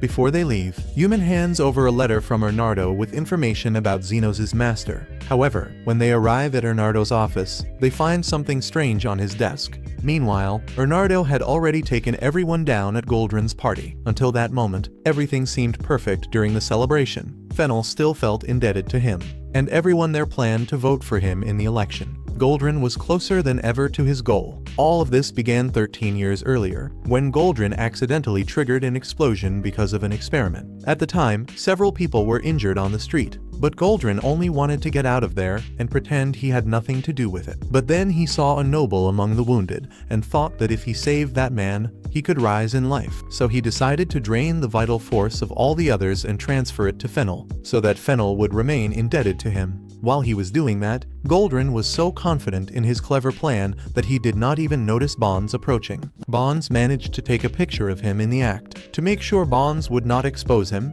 Goldrin had to promise to appoint him as his first secretary and pay him a salary even if he did nothing.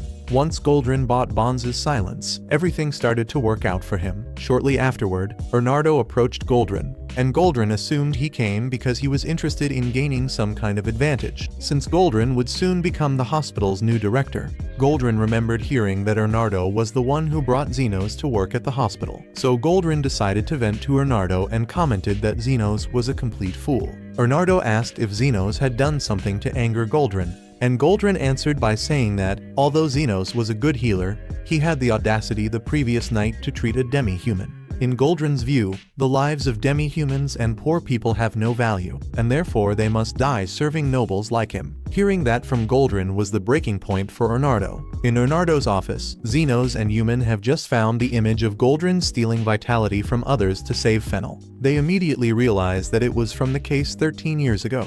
And when Yumin thinks more carefully, she remembers that after Xenos told everything to Bernardo yesterday, he left in a hurry, saying he needed to speak with Bonds. Yumin examines the image more closely and sees a younger Afreed, injured in the background, proving that he survived the incident. In addition, Yumin notices something even more striking, a woman in the background who seems very familiar to her. At the party, Goldrin regains consciousness and sees that everyone around him is passed out. Bernardo approaches and informs Goldrin that he and the others were poisoned. Bernardo, besides being a great doctor, knows how to prepare powerful poison. As soon as he arrived, he put poison into everyone's wine. This poison makes people lose consciousness and gradually drains their strength until they die. Anyone who is not treated will die in about 10 minutes. Goldrin received a smaller dose, so he has about 15 minutes left. Desperate, Goldrin asks the reason for all of this. Bernardo responds that he is recreating what happened 13 years ago. Goldrin cannot believe Bernardo knows about that, but Bernardo had suspected him for a long time, and recently he obtained proof thanks to Xenos' help. Goldrin is shocked because he thought Bonds had destroyed the photograph after receiving the position he wanted, but he was wrong. Now Bernardo wants to begin the game, reminding Goldrin of his own idea that not all lives have the same value. That was why he chose to save Fennel and let the others die. Today he would pay for that.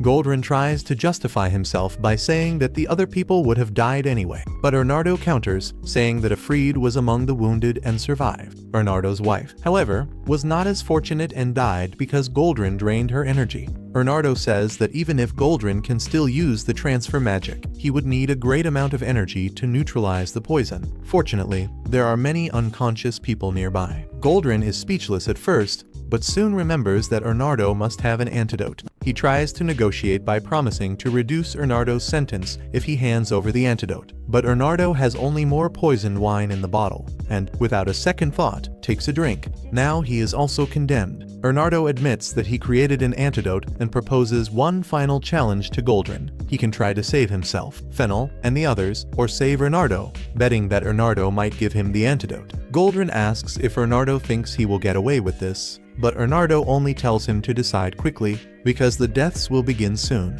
With no escape, Goldrin agrees to enter Bernardo's game and thinks about what to do. Naturally, he decides to save his own life first, then Fennel's. Since he does not know whether Bernardo truly has an antidote, he does not want to take risks. Goldrin starts draining the vital force of everyone there. It was exactly what Bernardo expected, but he is still disappointed that Goldrin chose to sacrifice everyone. Goldrin's poison was the weakest, so he had more vitality left, and, if he wanted, he could have saved everyone. Goldrin pauses for a moment and shouts that of course he will sacrifice the others to save himself, because his life is worth more than all of theirs. After all, he is about to become director, and they must die for him. At that moment, Bernardo spits blood, surprised, since the poison was not supposed to cause that. And while he tries to understand what happened, Zenos and the others enter and are horrified to see the scene. Yuman asks why he did that, and as her uncle, Bernardo decides to explain. He tells how he met his fiancée 13 years earlier. The two were young healers, and her dream was to save many lives. Bernardo wanted to help her achieve that. One day, he learned that she had become a victim of an explosion and died, leaving him devastated. At first, Bernardo believed it had been an accident. He promised to honor her memory by saving other people. But after Afreed attended a dinner at Goldrin's house, he told Bernardo that Goldrin caused the death of his fiancée. After that, Afreed disappeared, and Bernardo no longer knew if it was true. Without proof, he asked Zenos for help to take revenge. Crescent understands Bernardo's pain and agrees that Goldrin is worthless. But poisoning innocent people just to take revenge on him is completely wrong. Zenos agrees with Crescent and says he will make sure no one loses their life today. Zenos positions himself in the middle of the room so he can reach everyone. But Bernardo does not understand why Zenos would go to such lengths, since he himself has nothing to gain from this.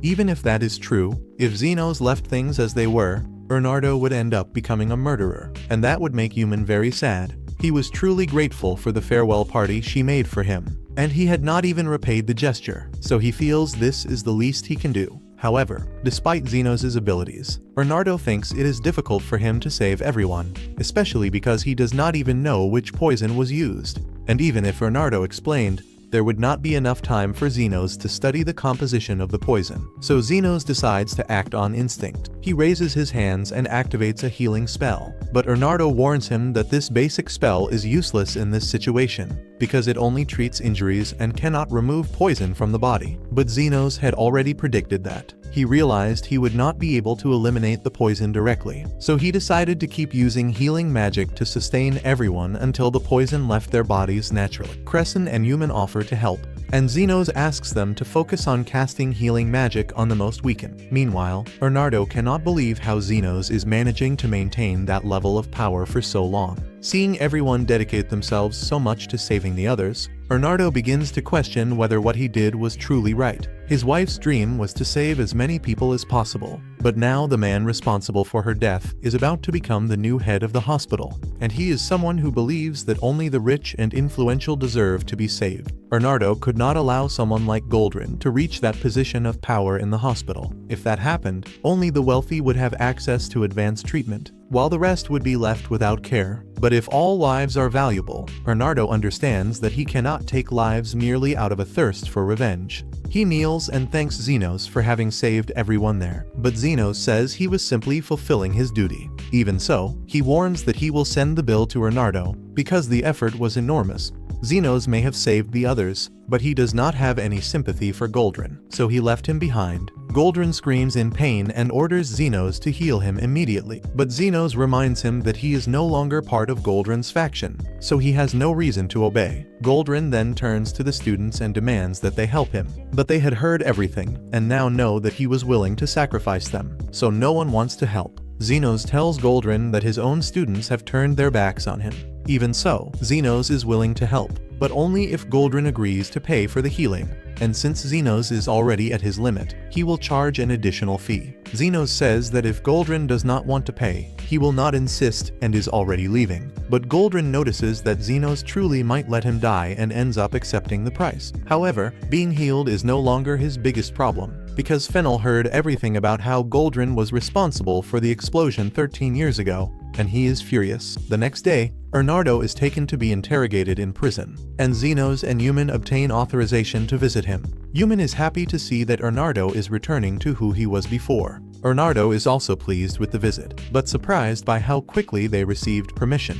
Zenos comments that he has a contact in the Imperial Guard, specifically the vice captain. Zenos thanks her for the help, but she says it is nothing compared to what Zenos has already done for her. Zenos went there because he wanted to clear up a doubt with Ernardo. After thinking about what happened the day before, he and Yumin feel that Ernardo did not want to hurt anyone. Ernardo admits that it is true. His initial idea was to use a fake poison to deceive Goldrin and force him to confess his crimes from the past. He had prepared a substance that would only paralyze, without causing harm, to make everything more convincing. But someone replaced it with the real poison, and then everything spiraled out of control. Ernardo suspects it was Afreed, who was probably at the party at the time. Yumin thinks this is great, because if they prove that Afreed was the one who made the switch, they can clear Ernardo's name. But Ernardo interrupts and says that even so, he was wrong. He realized the poison was real and, in his desperation, no longer cared if everyone died. And that is something he cannot forgive himself for. Krishna says that nobody needs to worry about Ernardo,